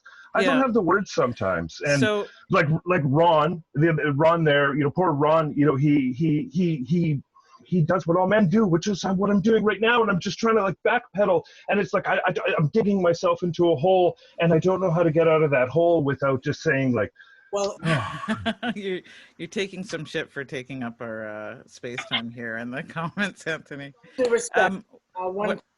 A place you can start is when you do speak up, try to be aware of that we're all trying to listen, right? And we're trying to practice our deeper listening. And part of what we all struggle with is being heard. I just want to quickly bounce off though what Robin was saying about like, you know, speak the language that men understand. And because I was raised with 3 brothers and went to Fanshawe, which like Annalise, you know, or like, you know, 5 female identifying and 50, you know, dudes, and have been in bands with dudes or back and forth across the countries. Like, I feel like I have a really good understanding of that language. However, one little thing I want to throw in is, it depends on the power dynamic. So the power dynamic for me with that, I'm coming back to that big industry push I did to have inclusion on the country's biggest producer panel. And I know some people are like, oh, CMW or whatever, but it is, you know, it's a nationwide international music conference. And because their panel was so blatantly all white dudes, pretty much, maybe a person of color here and there, maybe a woman, you know, I think, yeah. So my point is that when I was told that the first ever women non-binary producer panel that was planned for months in advance was being pulled 2 weeks out, and everybody was lined up and it was being pulled. And the answer I got when I asked why was because they need the space for sponsors. There's somebody else that they wanted to give it to at the last minute. And because I'm not at that person's, let's say, power level, right? Because they're in charge and I'm not. I'm a presenter, curator, moderator. Instead of pushing back and fighting for what I thought was right, I called up a great advocate for all of us, Shauna DeCartier, 6 Shooter Records. And I was like, what do I do? She's been through it, you know? And she's like, meet me now. We're going to have a glass of wine. We're going to figure this out. And 2 weeks later, part of their International Babes of Glory cocktail networking, we did the first, and I have to say, I was very proud. It wasn't just gender inclusive women, non-binary, but also diversity of race. And that was really important to me. Some really excellent people who are out there that are working and making great sounding records and recordings. And I just, because I turned to the community of feminists that I knew would be able to make shit happen, as opposed to like going to war with the person in power. Yeah, I was going to say also to Robin's point, when you were talking about your friend's quote there on how she dealt with talking to the male directors in the room, that is what generally happens. If you know you're working in a room that is not allied to you necessarily, there's one thing that happens that is sort of, it's wrong of us to do, but it's the way that we have to do it, is that we have to win their respect somehow. And then once you win their respect, they respect you, as opposed to them just respecting you in the first place. Yeah. And I do find, I was gonna say a similar thing, is that sometimes if I want to call someone out on something, but obviously I can't because it would lose my gig, is that I try to minimize it and find a workaround to get to the same outcome than I would have had to do without pulling a gender card. Yep. And that is sort of gross, and I hope that changes in the future. I hope that women can just be women and be respected, and that is my dream. But in those cases where I feel that is still my workaround, is to just like do the work, find another way to the same end, and not bring up that I think they're being unfair. No, you're totally 100% correct. I mean, and that's what I meant with the like know which hill to die on kind of like, there's things that you need to absolutely go to 11 to. And then there's times that you can squeak by at a 2 or a 3 for sure. But I mean, like, it's one of those like super weird things though, like where we keep saying like, we need to like carve out a space, and we need to like, we almost make it the normal by saying like, oh, hey, we need a space too, right? And instead of just like being there. I think like the best way that I can say this is like, when we went to the Making Vinyl conference in 2017, there was maybe, I think there's 400 people that attended the conference, and I think there was three women that like manufactured, like work in manufacturing. The rest worked in like the front office or in art or like packaging, whatever. And that was a thing, that there was no representation of visible minorities, no representation of women on any of the panels, et cetera, et cetera. So their answer, instead of just diversifying all the panels, was to make one women's panel. And like, that was their answer. And then predictably, guess what was the most underattended panel? Yeah. Like, instead of just being like, oh, hey, you cut records, why don't you go on the record cutting panel? Oh, hey, you do this, why don't you go here too? You know what I mean? So instead of just like creating equality that way, they decided to like make this safe inclusionary space that definitively made us all not included. Yeah. Yeah. So I mean, it was Yeah. like, it's always kind of like a weird I know, which is why I called out this meeting. Like all the dudes that I feel like should be sitting through this sort of inclusivity panel that Mariana's put together. A lot of the usual suspects that are in this group are not here tonight. And instead, there's a lot of people who are women and who are allies of women and non-binary, right? Like it's the same thing that's happening. I mean, luckily we're well attended. This is a nice, well attended meeting. Yeah. But I hear what you're saying as far as just sort of excluding, trying to do something to help, but making it sort of exclusionary. Yeah, I think so. I have a couple points that I wanted to make. One is for people who are not cis men, and that point is that if you figure out your bullshit threshold, because I've had to figure out what mine was, and that's what I call it, because I don't want to call it discrimination. I don't want to give it that power in my life, in my sphere of thinking. But in different opportunities or projects that I've been on, if someone is there and they, no matter what I do, make the experience enormously difficult for me to do my job, then I will not go back and work with that person again. And that is maybe part of the privilege of being a freelancer. And there have been times where I have struggled to, get by because sorry, to maintain that standard for myself, and it's taken a while to figure that out. But if people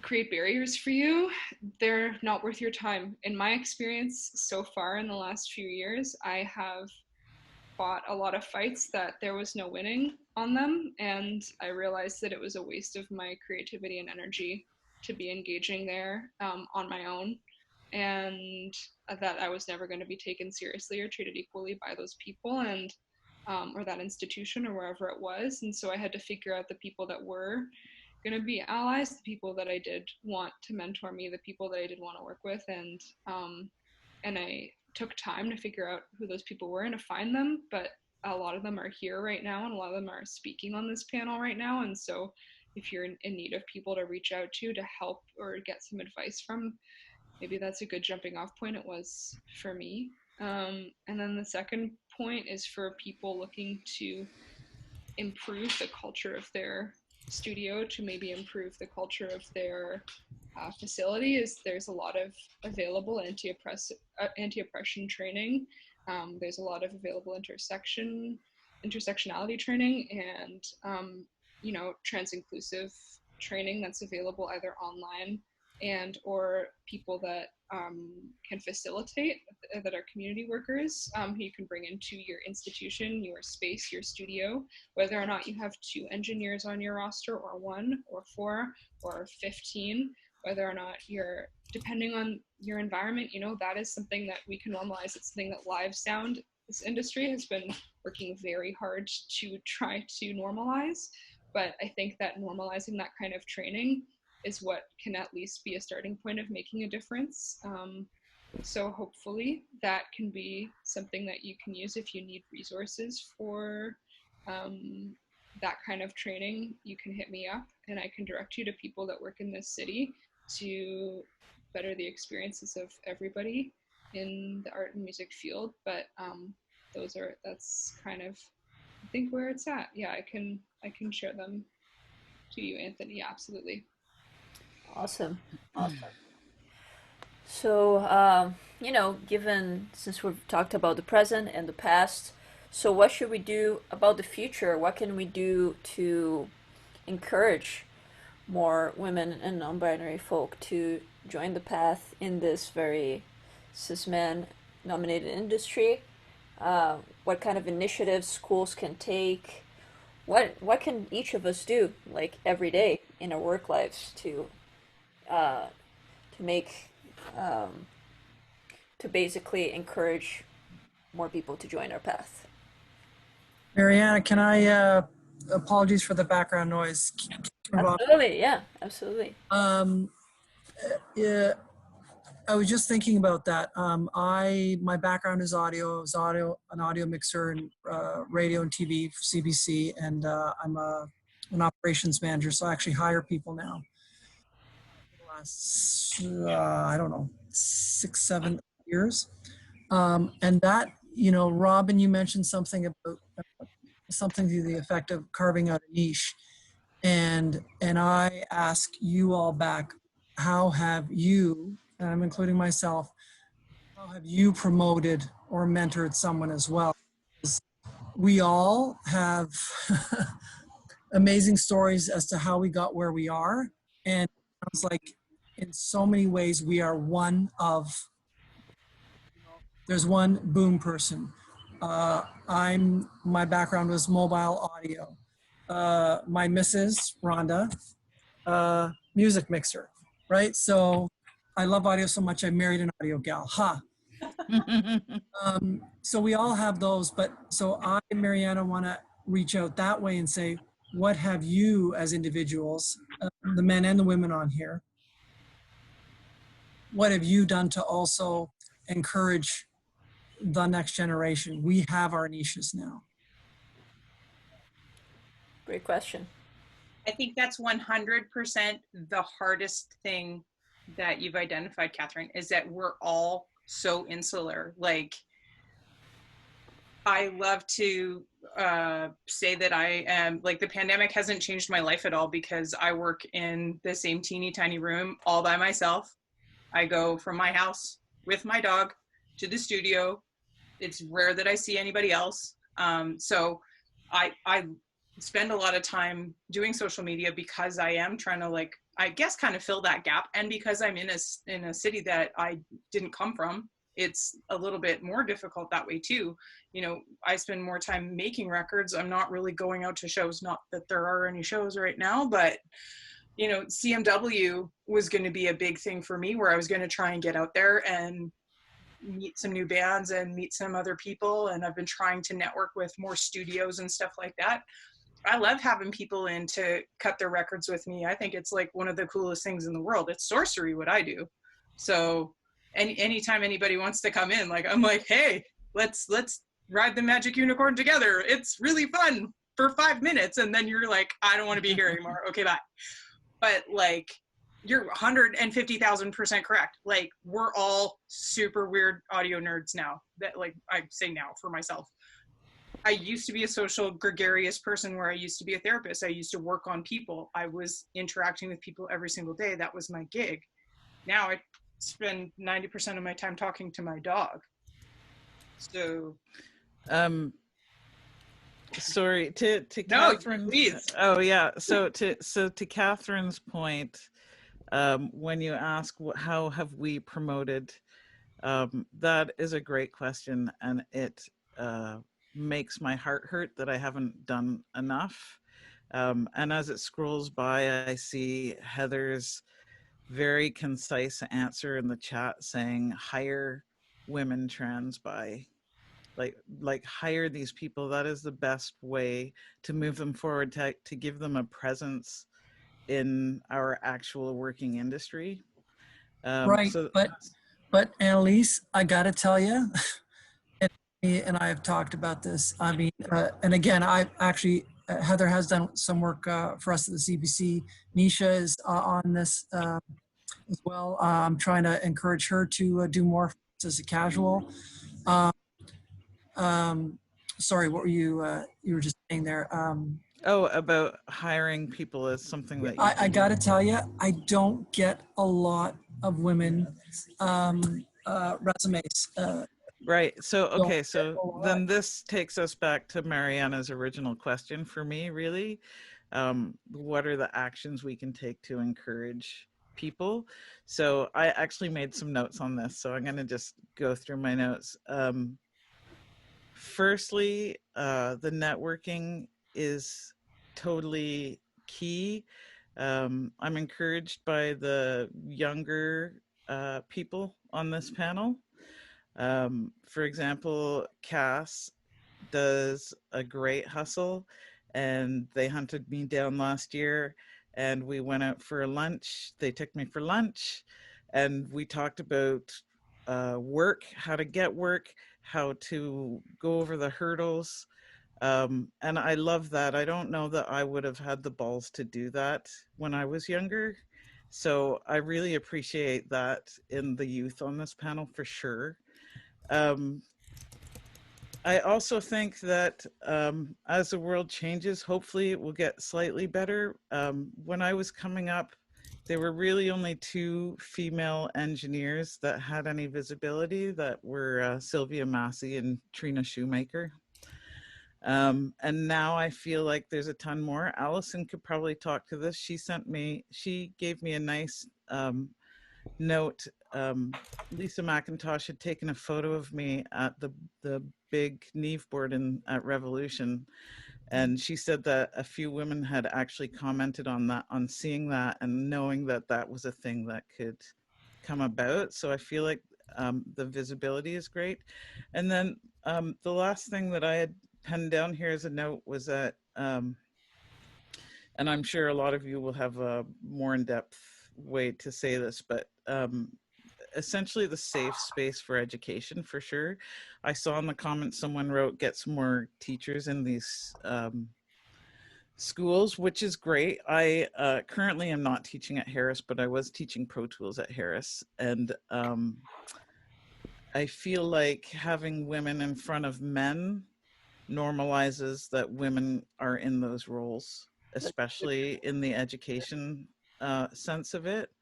And then as far as women not being in it, this is the thing that I don't know we can solve as a group of women here, and as a group of people here, is that there's a generalization with still, I feel like, with children, where boys are taught that failure is part of learning, and girls are taught that you need to pursue what you're good at. So essentially come out of the gate being good at something because you don't want to look bad. And I think that generalizing statement is a large reason why a lot of women and trans people don't go into primarily male dominated industries. Anyway, those are my 2 cents. I don't know. Can I add a few things? Yeah. So, it's sort of related to some of the things that you were saying. And this goes beyond audio. It goes into just women in the workplace in general. I think that men are encouraged from a very early age, since they're boys, to be very confident about their abilities and the things that they're good at. And for women, it's like we're sort of taught to either question ourselves or be a bit more not so confident about what we do from a very early age. And so there are a lot of times in which, like, I haven't applied for a job because I look at the description and it's like, oh, I don't have that one thing. Yeah. It turns out that a lot of high-paying jobs, it's not as much as like women getting rejected, but it's also because a lot of women don't feel like they should apply to that. They're like, oh, I don't have that one requirement, therefore I'm not gonna apply. Whereas the majority of men are like, I don't know how to do this, I don't know how to do that, I don't know how to do this. I'll apply anyway, And it's like, this is proved by research, by the way. You can research that. There is a lot of not even applying when they should totally be applying. And this goes to my next point, which is, in my opinion, a way of encouraging more women to join the audio world, is to just in general, like your nieces, your daughters, your younger cousins, whatever, women that are around you, just encourage them in general to be confident about what they do and not feel bad if they're really good at something, not make them feel like they should be shy about it, like Sure, you can Right. flaunt your talents. Like, why not? You know what I mean? That's a really great point, Mariana. It took me till I was probably in my mid 30s to, when you go to bars and people say, "Hey, what are you working on?" and dudes will just tell you all the things they're working on that are totally awesome, and I go, I'm doing the usual stuff, like some records, some whatever, and it was that thing that you're talking about right there, where you're sort of taught to not have that confidence because it comes off as rude or something, to be that self-confident. There's literally a term for this, the imposter syndrome, which is the condition that many women and trans folks and non-binary folks and people of color and indigenous folks deal with all the time, is that I'm not qualified, so why would I even venture out, or why would I even pursue this career? So there is so much literature available publicly on imposter syndrome that I recommend people kind of seek that out. And possibly address that in their own ways, in their own lives. But that is something, it's a really important and a really powerful thing that affects a lot of people. You are not alone. So that's something that needs to be addressed and identified. Sorry to jump in, Annalise. Oh, I'm done ranting. I think I was jumping in on someone else. Oh, no, you're good. I mean, I live imposter syndrome every day. And like, that's one of the reasons that I was kind of like, you want me on what panel? Nope. Because in my humble opinion, I don't belong with all of these multi-talented badassery people. I forced my way into this. I have no qualifications, and I would challenge the person that was like, "Ooh, teach more." I have no qualifications. I can't tell you now I can tell you what a parabolic curve is, but like a year ago I couldn't. Like I'm nobody to teach anybody nothing. Like that's like I'm happy to show you the way, but I think it starts even earlier. I think it's like hang out at a record store, hang out at a hi-fi shop, teach kids how to use turntables, like let them know what gear is right from the get-go. I walked into the Burlington hi-fi store and I thought the guys were going to have a heart attack. They were like, "Girls don't come in here. What are you doing in here?" And I was like, "Oh yeah, I need to get what did I need to get? I think I needed to get like a preamp." And they were like, "You know that word?" And I said, "Yeah, I do." Whoa. And then they invited me to to work at their table at the hi-fi show, like the Toronto Hi-Fi Show or whatever. And I was like, "Oh, I mean, cool, let's do it." Which obviously didn't wind up happening, but like it goes so far as that. Like I think sometimes we make gigantic, like huge mountains and huge problems when we could just like start teeny tiny, where it's like, you don't have to teach this person how to be an audio engineer. You could just be like, "Hey, those headphones are bad. Why don't you get these ones? Here's why."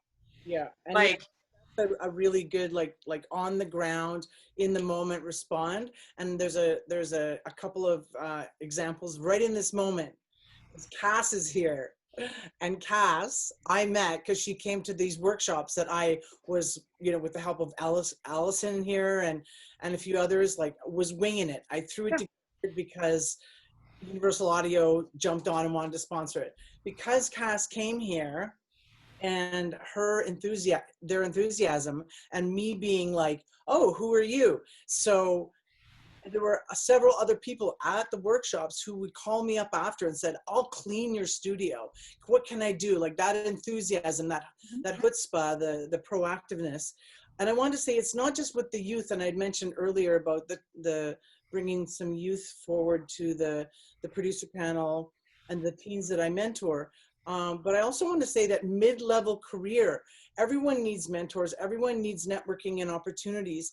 And I was lucky to be part of the Canadian Music Publishers, now called Music Publishers Canada, program called Women in the Studio. And it happened in 2019. And 5 of us were selected. And it was a very, it was very heavy on networking and meeting people. And when we went to New York, and I met Emily Lazar and Anne Mintelli, who are like heroes and they have the similar stories we're all telling. Like, they came up having to confront much of what we all confront. They have their stories. But for me to be able to hang out with both of them and swap stories and hear their tenacity and their strength in being able to keep putting one foot in front of the other and carving their own path, I needed that.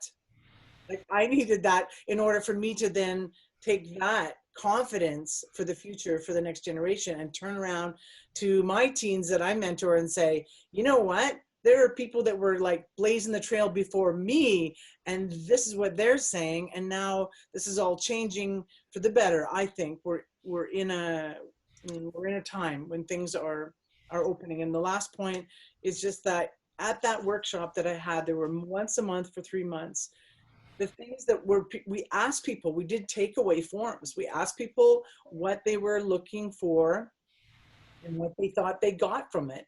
And skills and knowledge, community, and confidence.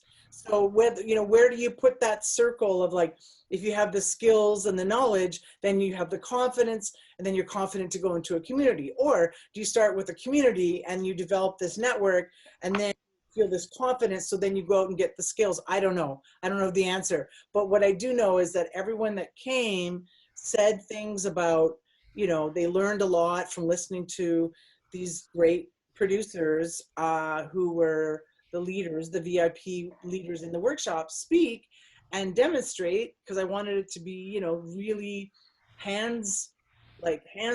We had, probably the room was too full to really have it be one-on-one, but with their laptops open, with a person in the booth, critiquing mixes, whatever the case was. With Hila Krokutis, she went through building a track from beginning to end.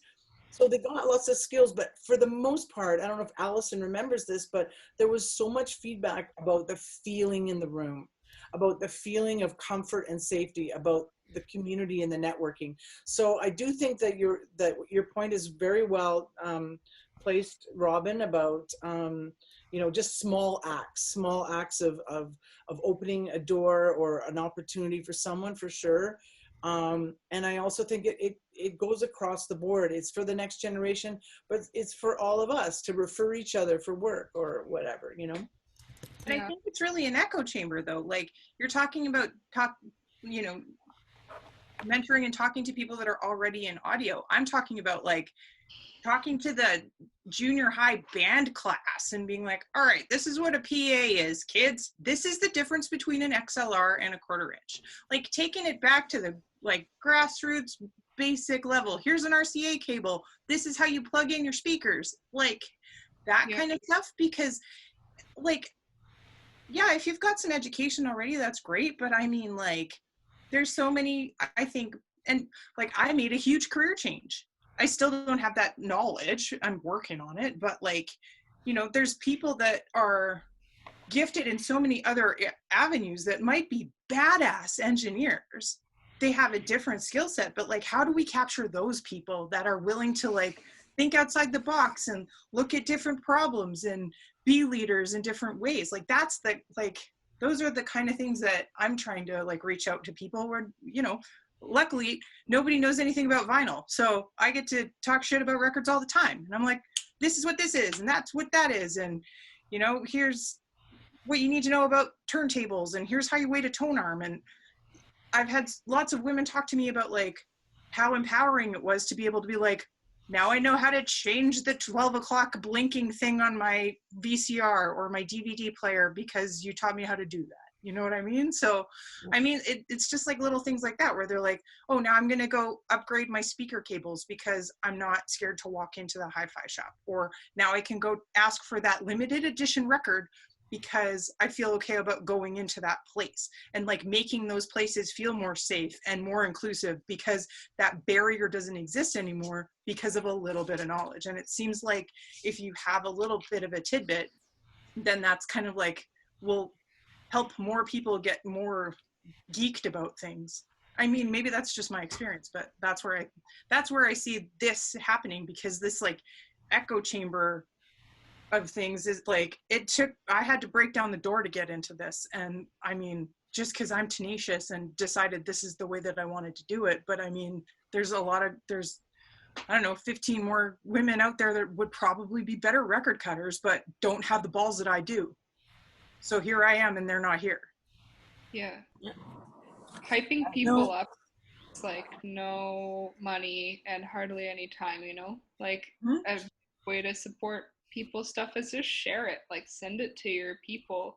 Blast off someone's record or like their most recent work or their website to people that you know, hype it up on social media. If you're a social media person, share their work. Like that's also like a significant form, at least, of, you know, supporting each other and like fostering this network and continuing to stay connected. It takes hardly any effort to share that, and then that can hopefully, like, I've got a lot of opportunities just from people sharing my stuff on their page. It's been cool. Yeah.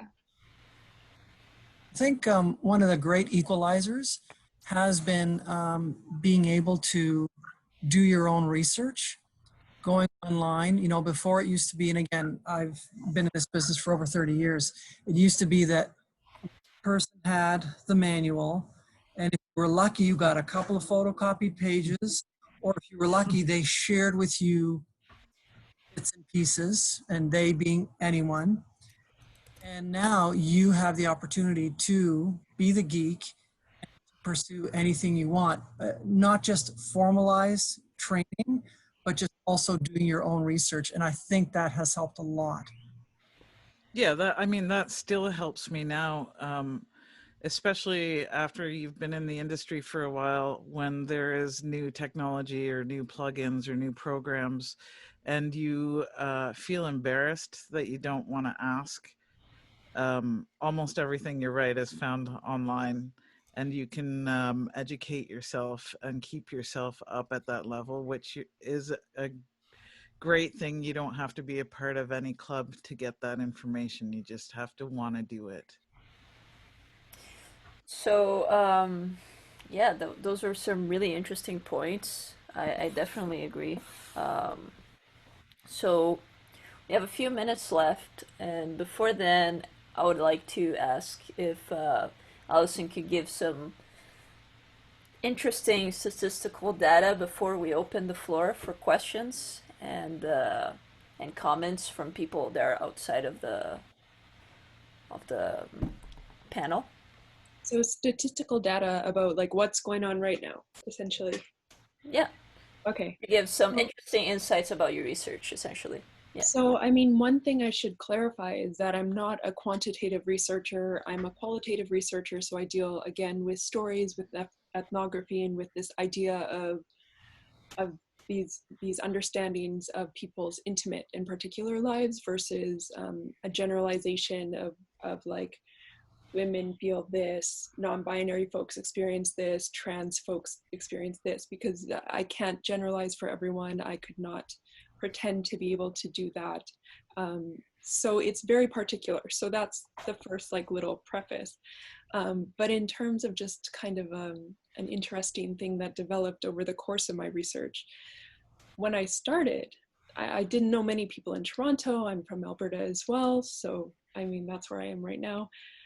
So I didn't know the industry in Toronto. I didn't know how broad or vast the recording industry was really at all in Canada at that point.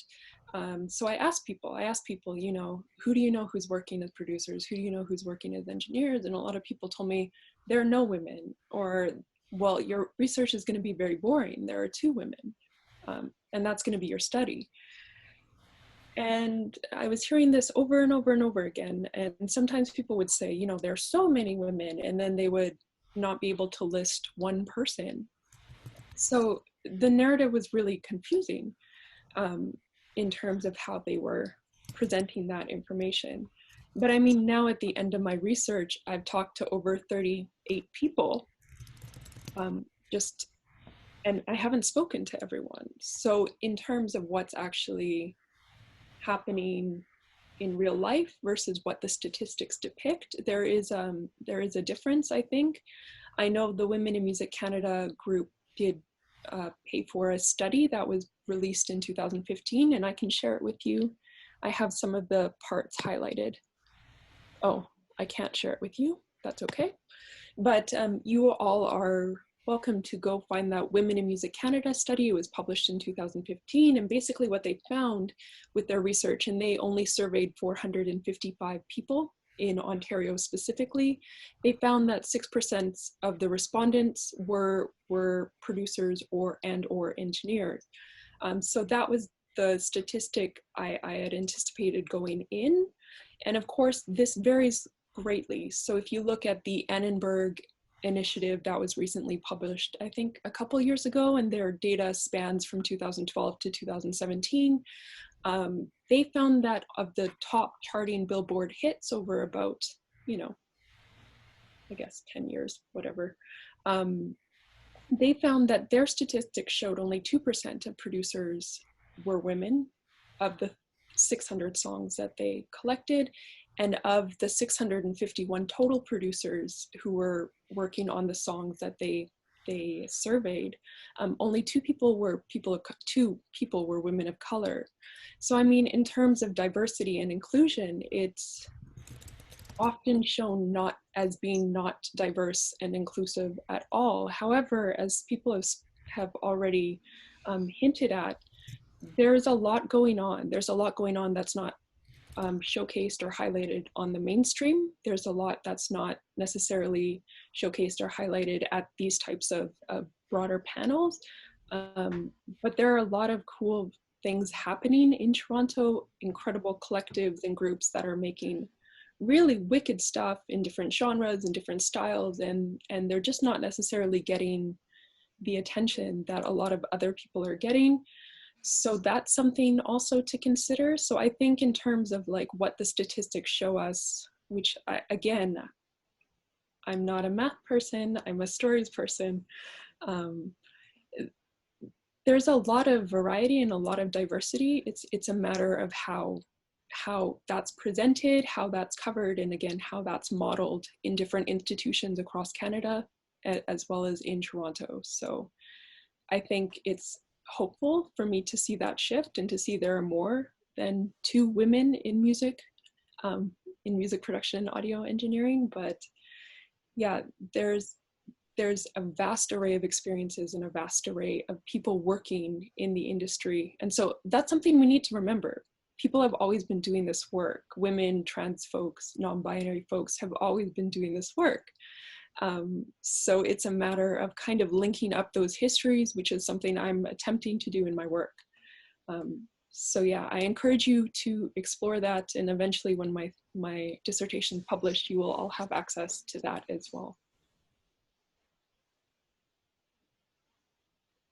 I am muted myself now. Okay. Thank you, Allison, so much for that info. So now the floor is open if anybody has questions. But before the gates are fully open, I want to drop a link if you want to follow our mailing list where we let you know of future meetings and all that stuff. I'm dropping it right now, right here. And also, if you're interested in being an actual AES member, you have access to papers, you have access to coming to our monthly meetings, which before COVID used to have delicious food, delicious cheese in between the breaks. It's a great opportunity to socialize with other like-minded individuals. So that's my little blurb there at the end, and floor's open. Who has questions? Oh, there's one coming out right now. Can everyone share their favorite piece of gear? Okay. Kirby. Of course, the Pensados Place type of question. I'm in love with the new L22 Townsend mic. Nice. Too hard for me, man. I'm a gearhead. Like that's like a piece of gear for what purpose, and then I'll say something, but not in general. Here, I'll tell you my favorite thing in my entire office. It's my Aeron chair. because I sit in the STEM office all day long, and it has probably saved my back. I'll do you one better. I'll show you.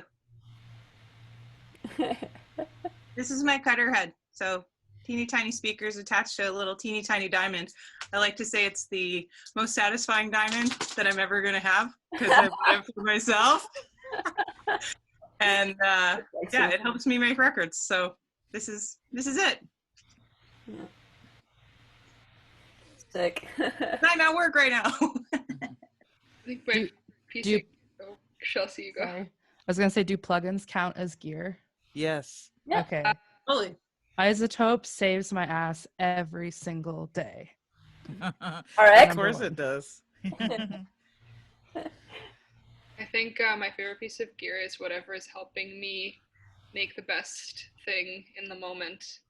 And I guess right now that's very limited because I'm limited to the gear that I have in my home. But right now my Apollo twin has been workhorsing for many hours a day and never failing, which has been awesome. Shout out UAD. And Hells yeah. yeah, hells yeah.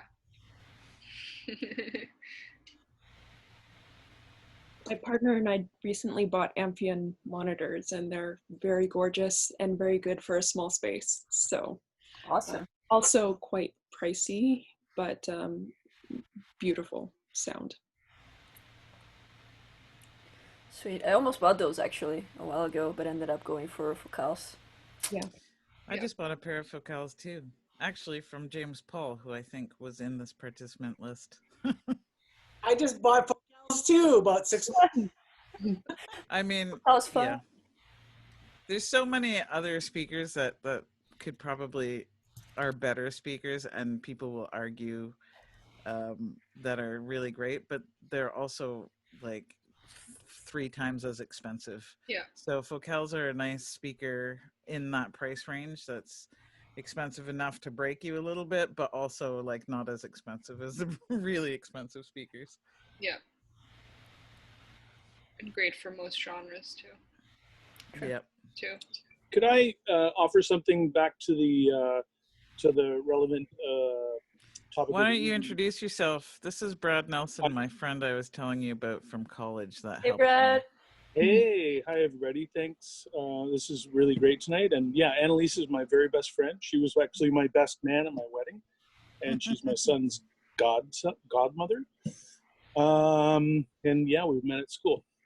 Anyways. And I wouldn't be afraid to say to you while you're here, just like keep it streamlined because you are a white male in the middle of a. I know. And what I want to offer is basically, so I've owned small companies, audio companies, audio and some video stuff for just over 20 years. And I have had staff where it's all male, and I've had staff where it's almost all female. And I have learned, and now over the last 5 years, specifically like to strike a balance of 50-50 male and female in the workplace when it comes to audio, music, creativity. I'm mainly in advertising, but I come from a background of music, doing albums. I really noticed the difference when I notice a negative difference when it's skewed one way or the other. And a great working environment, at least for a small company, is what I can attest to, is 50-50 balance of that, basically. And it's something I'm going to stick to for the rest of my life. It's something, above and beyond, who the hardest working person is, who the most qualified person is, all those things that are just a no-brainer anyways, because nobody wants someone who's not a hard worker to work for and with them. The balance of people I've found to work really well, and it's just something that I've stuck to, and has turned out really well. So I wanted to throw that into the pile. to encourage people to hire that way and to balance it up. Great points. Oh, a book recommendation. This is wonderful. Sylvia Massey, Recording Onion. Oh yeah, yeah. Sorry, say that again. What was it? Sylvia Massey, which? That's a Recording Unhinged. It's probably I haven't. It's a beautiful book, a dedication to coffee, to like her illustrations, and just unbelievably creative ways to record things. So yeah, it's very, very cool. I have another one here I've been kind of waiting to broadcast. Oh, there's glare. Oh yeah. This is Leslie's book. She's on the board of governors for the AES. Yeah. And this is a wonderful book. And I really found there's like jobs in here that I didn't even know existed. Yeah. So this is great for anybody, any gender, everything. It's awesome. Yeah. Yeah. Sorry, one more. Pink Noises, Tara Rogers. Brilliant, brilliant book. I have a couple books by Pauline Oliveros that were really important. Yeah. Oh yeah, Pauline. Yeah. I think it's called Acoustic. No, that's another one. Oh my goodness. I have like multiple books by her, but they're all great. They're all worth reading. Read all of them. All her essays. Great. She's the Electric Acoustic Queen. Yeah, cool. I want to give you guys one that has nothing to do with audio at all. Yeah, The Subtle Art of Not Giving a Fuck. Oh yeah. Yeah, I mean it. And like you can listen to it on an audiobook. It's really great to, walk the dog, stretch your legs, get out of your recording room chair for a bit.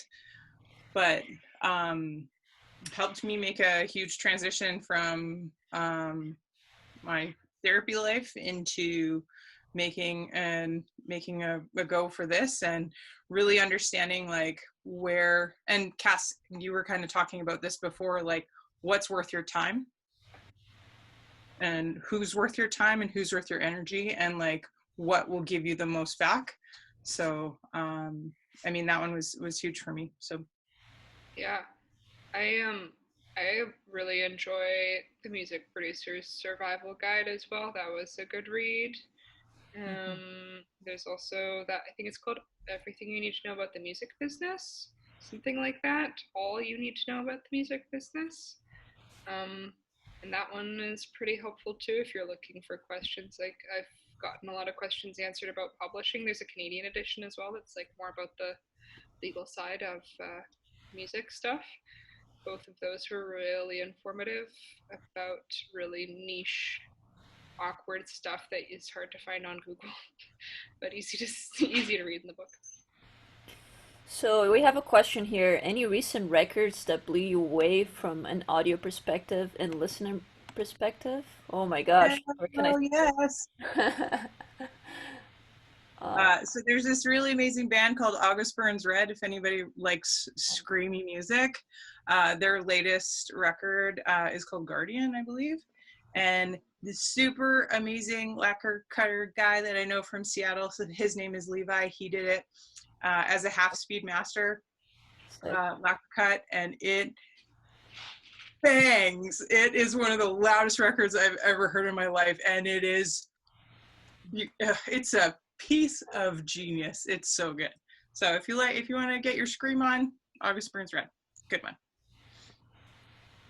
Particularly relevant record that has been inspiring me, but it's because I love her, is Charlie XCX's most recent record, How I'm Feeling, mostly because it is innovative in the process by which she wrote it, produced it, had it produced remotely, engineered her own vocals in her house, made the visuals herself in her house, had commissioned artwork from artists online based off of photographs that someone took in her house, and she did it all just in the last couple of months, and it's just, the production value is awesome. I like weird loud pop, so that's my bag, so I dig it hard. But it's beautiful in terms of the sound design. Some of the producers on it are just like, I agree. I was actually gonna mention that. I thought the same when I listened to that record.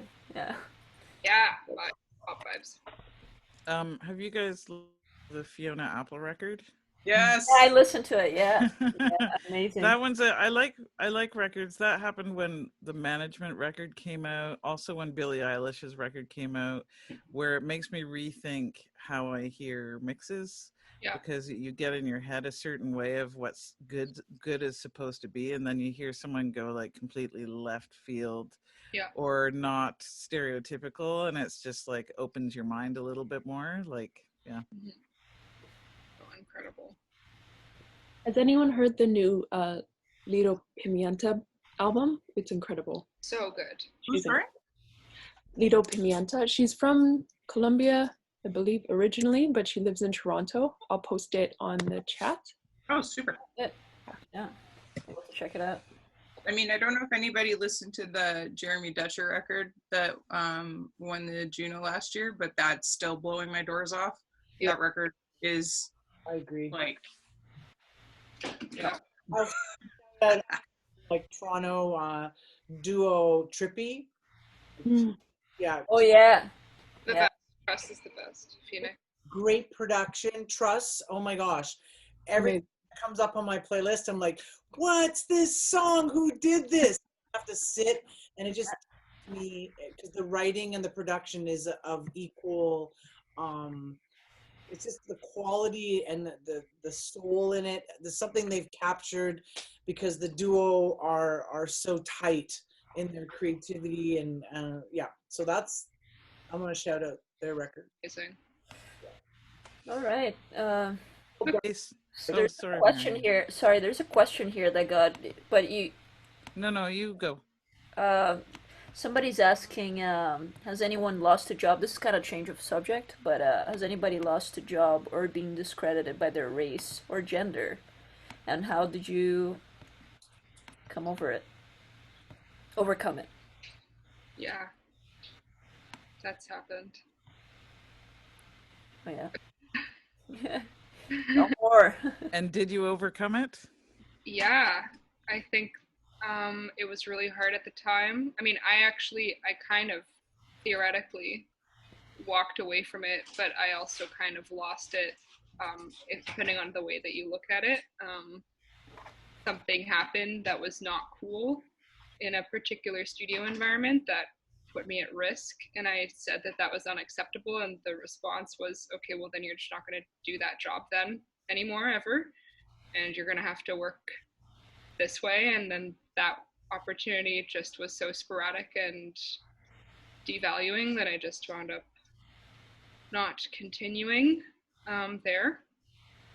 And it was hard at the time, but I realized that there were going to be people that would have my back in ways that didn't, and that it taught me a lesson about boundaries, and it taught me a lesson about what my standards have to be for my own safety and what not to do in a professional environment, and that it became, a human rights issue if you have a facility that's not completely 100% safe for all of your staff all the time, and that is something that everybody should work towards. And if it's not safe, then it's not worth your time, and they should just be better. That's what I learned, and that's how I overcame it. And which is essentially that we don't overcome it. We hope that with time there's change and that people will be better, right? Like, yeah, that sucks. It's the motto for 2020. Be better. Be better. Better. Wear a mask. Be better. Yeah. One thing before we're done that I just wanted to point out, not that it's anything for anything, but when I was sort of prepping what I might say in this meeting, I started jotting down some of the other women engineers that I've worked with over the years, or I know are working engineers. And to Allison's point, the list is really long. Like, this, aside from you people here, like Heather Kirby, Morgan Doctor, Hill Kirkotis, Debbie Murphy, Deb Mitchell, Andrea Stewart, Gemma Mazza, Laura Titchener, Lisa Conway. You know what I mean? Amazing. There's a really, the list is longer, and when I wrote it down, it made me feel validated in that I felt like we weren't just a blip here in Toronto, and that we're growing into something that's bigger. Exactly. Karen Kane was one of the original ones before my time.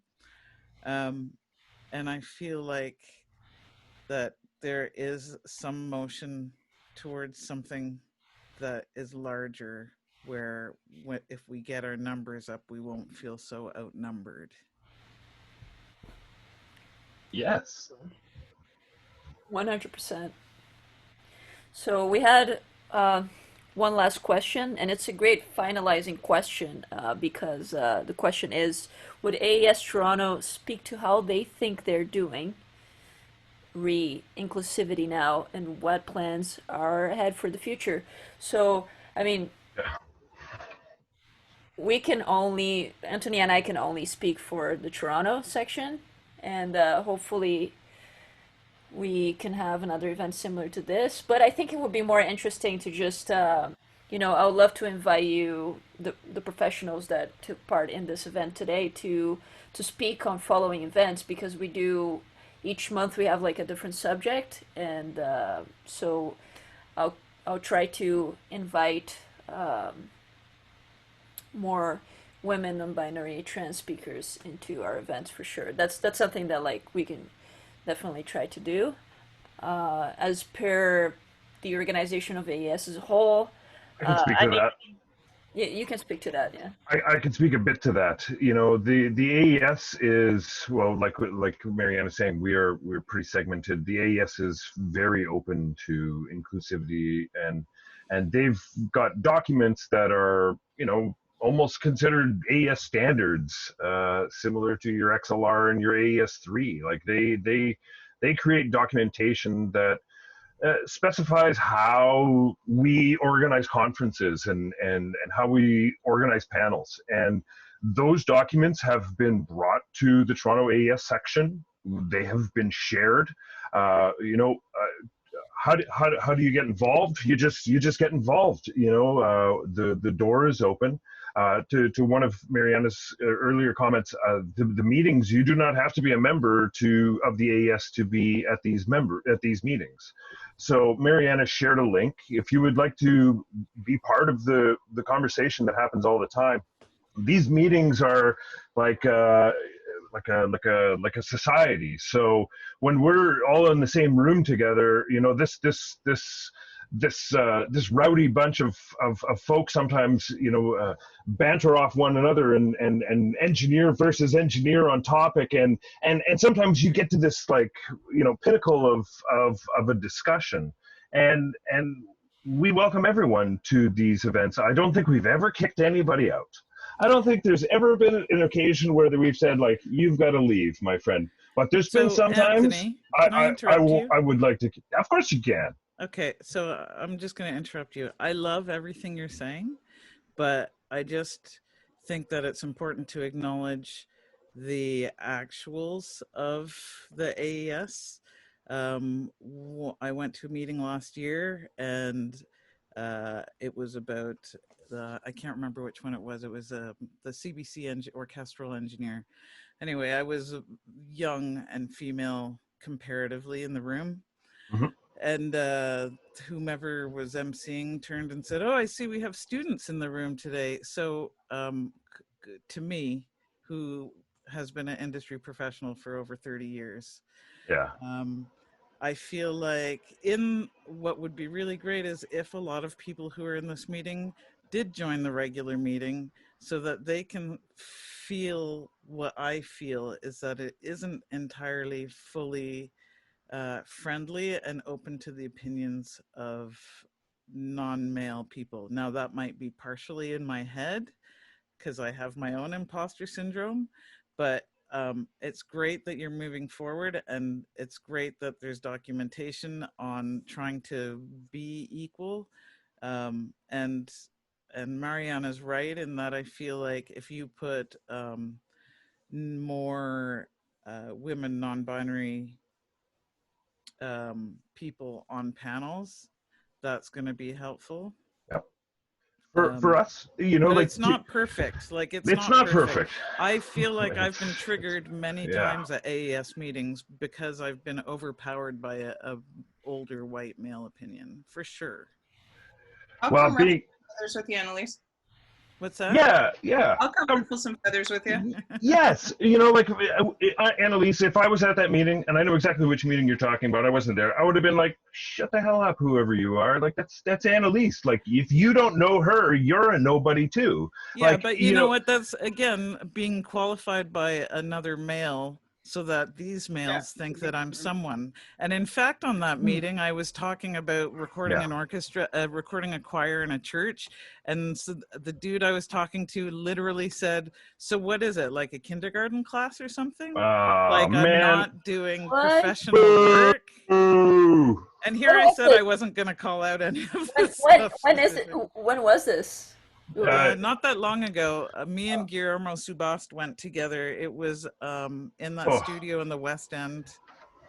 Anyway, heavy truths, Annalise. You know, heavy truths, and you know, like if nobody's gonna, Legitimately, that's the only way that this gets better. Yeah, like this is why I'm here to listen to it. We're here to listen to. If it doesn't get said, nobody can listen to it, and it's on the record. And this is going to be a meeting that gets shared with the AES. Like we're not alone in this as Toronto. We can't be alone in this conversation. And you can't be the only person that has ever felt like that in a meeting. So please, like there's heavy truths, but heavy truths need action. I mean, I think it needs to go to the other associations across Canada too. Like, you know, I don't know if Calgary has a chapter. I don't know if Edmonton has a chapter, but and maybe that's another inroad. Yeah. You know, because like we love to say it in the West, but like, welcome to the center of the universe, y'all. Because it's like, I love you guys, but Jesus. Like there is more to this country, and Mariana can talk about how lovely Banff is, and you know, Allison, I don't know what part of Alberta you're in right now, but you know what I mean. So I remember being in a graduating class of 55 and being in band and all of those things, and my band teacher was my guidance counselor, and he was like, "Well, you're good at science," and I said, "Oh, great, okay." You know, so that's what I mean. So there's opportunities in tiny towns to cultivate hardworking kids that might not have other opportunities. Maybe music is their way out of a tiny town or a bad situation or something like that. There's 100,000 ways to skin a cat, you guys. I think maybe we find virtual ways to make chapters, and maybe it just becomes the Canadian Audio Engineering Society rather than an echo chamber of just Whoa. You know, the thing is, you know, I thought right now they were in a financial situation because of the COVID. Everybody drink, and the AES is a volunteer organization because, and out of the U.S. the things that the AES really need the money for is maintaining their operations. And right now, like a lot of volunteer organizations, nonprofit organizations, they are going to be struggling because their conferences generate money, and the things the AES do, you know, who here doesn't have an XLR cable in the room? Who here doesn't have a MADI cable in the room, or, you know, an AES3 connection or any of that stuff? Like that's just one small part of what the AES does.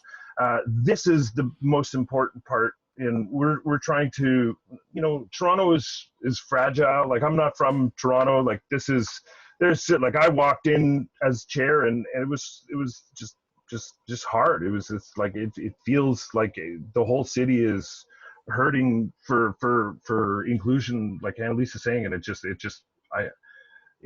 need this platform. So thank you. And I mean, like, also, and I'm not discrediting anything that the people that we're doing right now on this panel, or Mariana for putting this panel together, but I've been a Toronto AES member for at least 15 years, I think.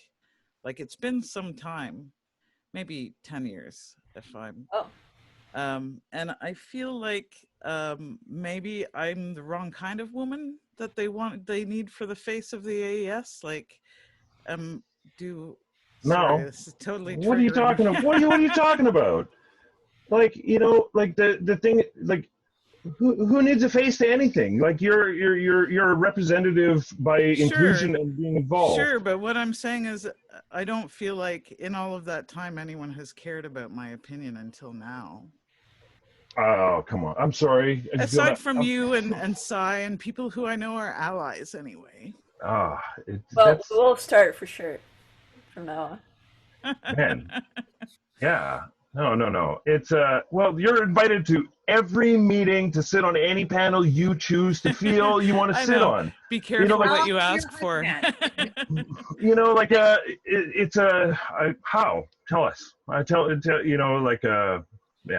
I'm sorry. No, this is a really great start.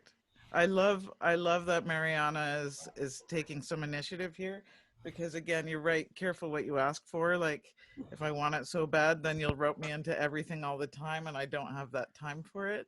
So I'm glad that there is in fact other people working on this on my behalf.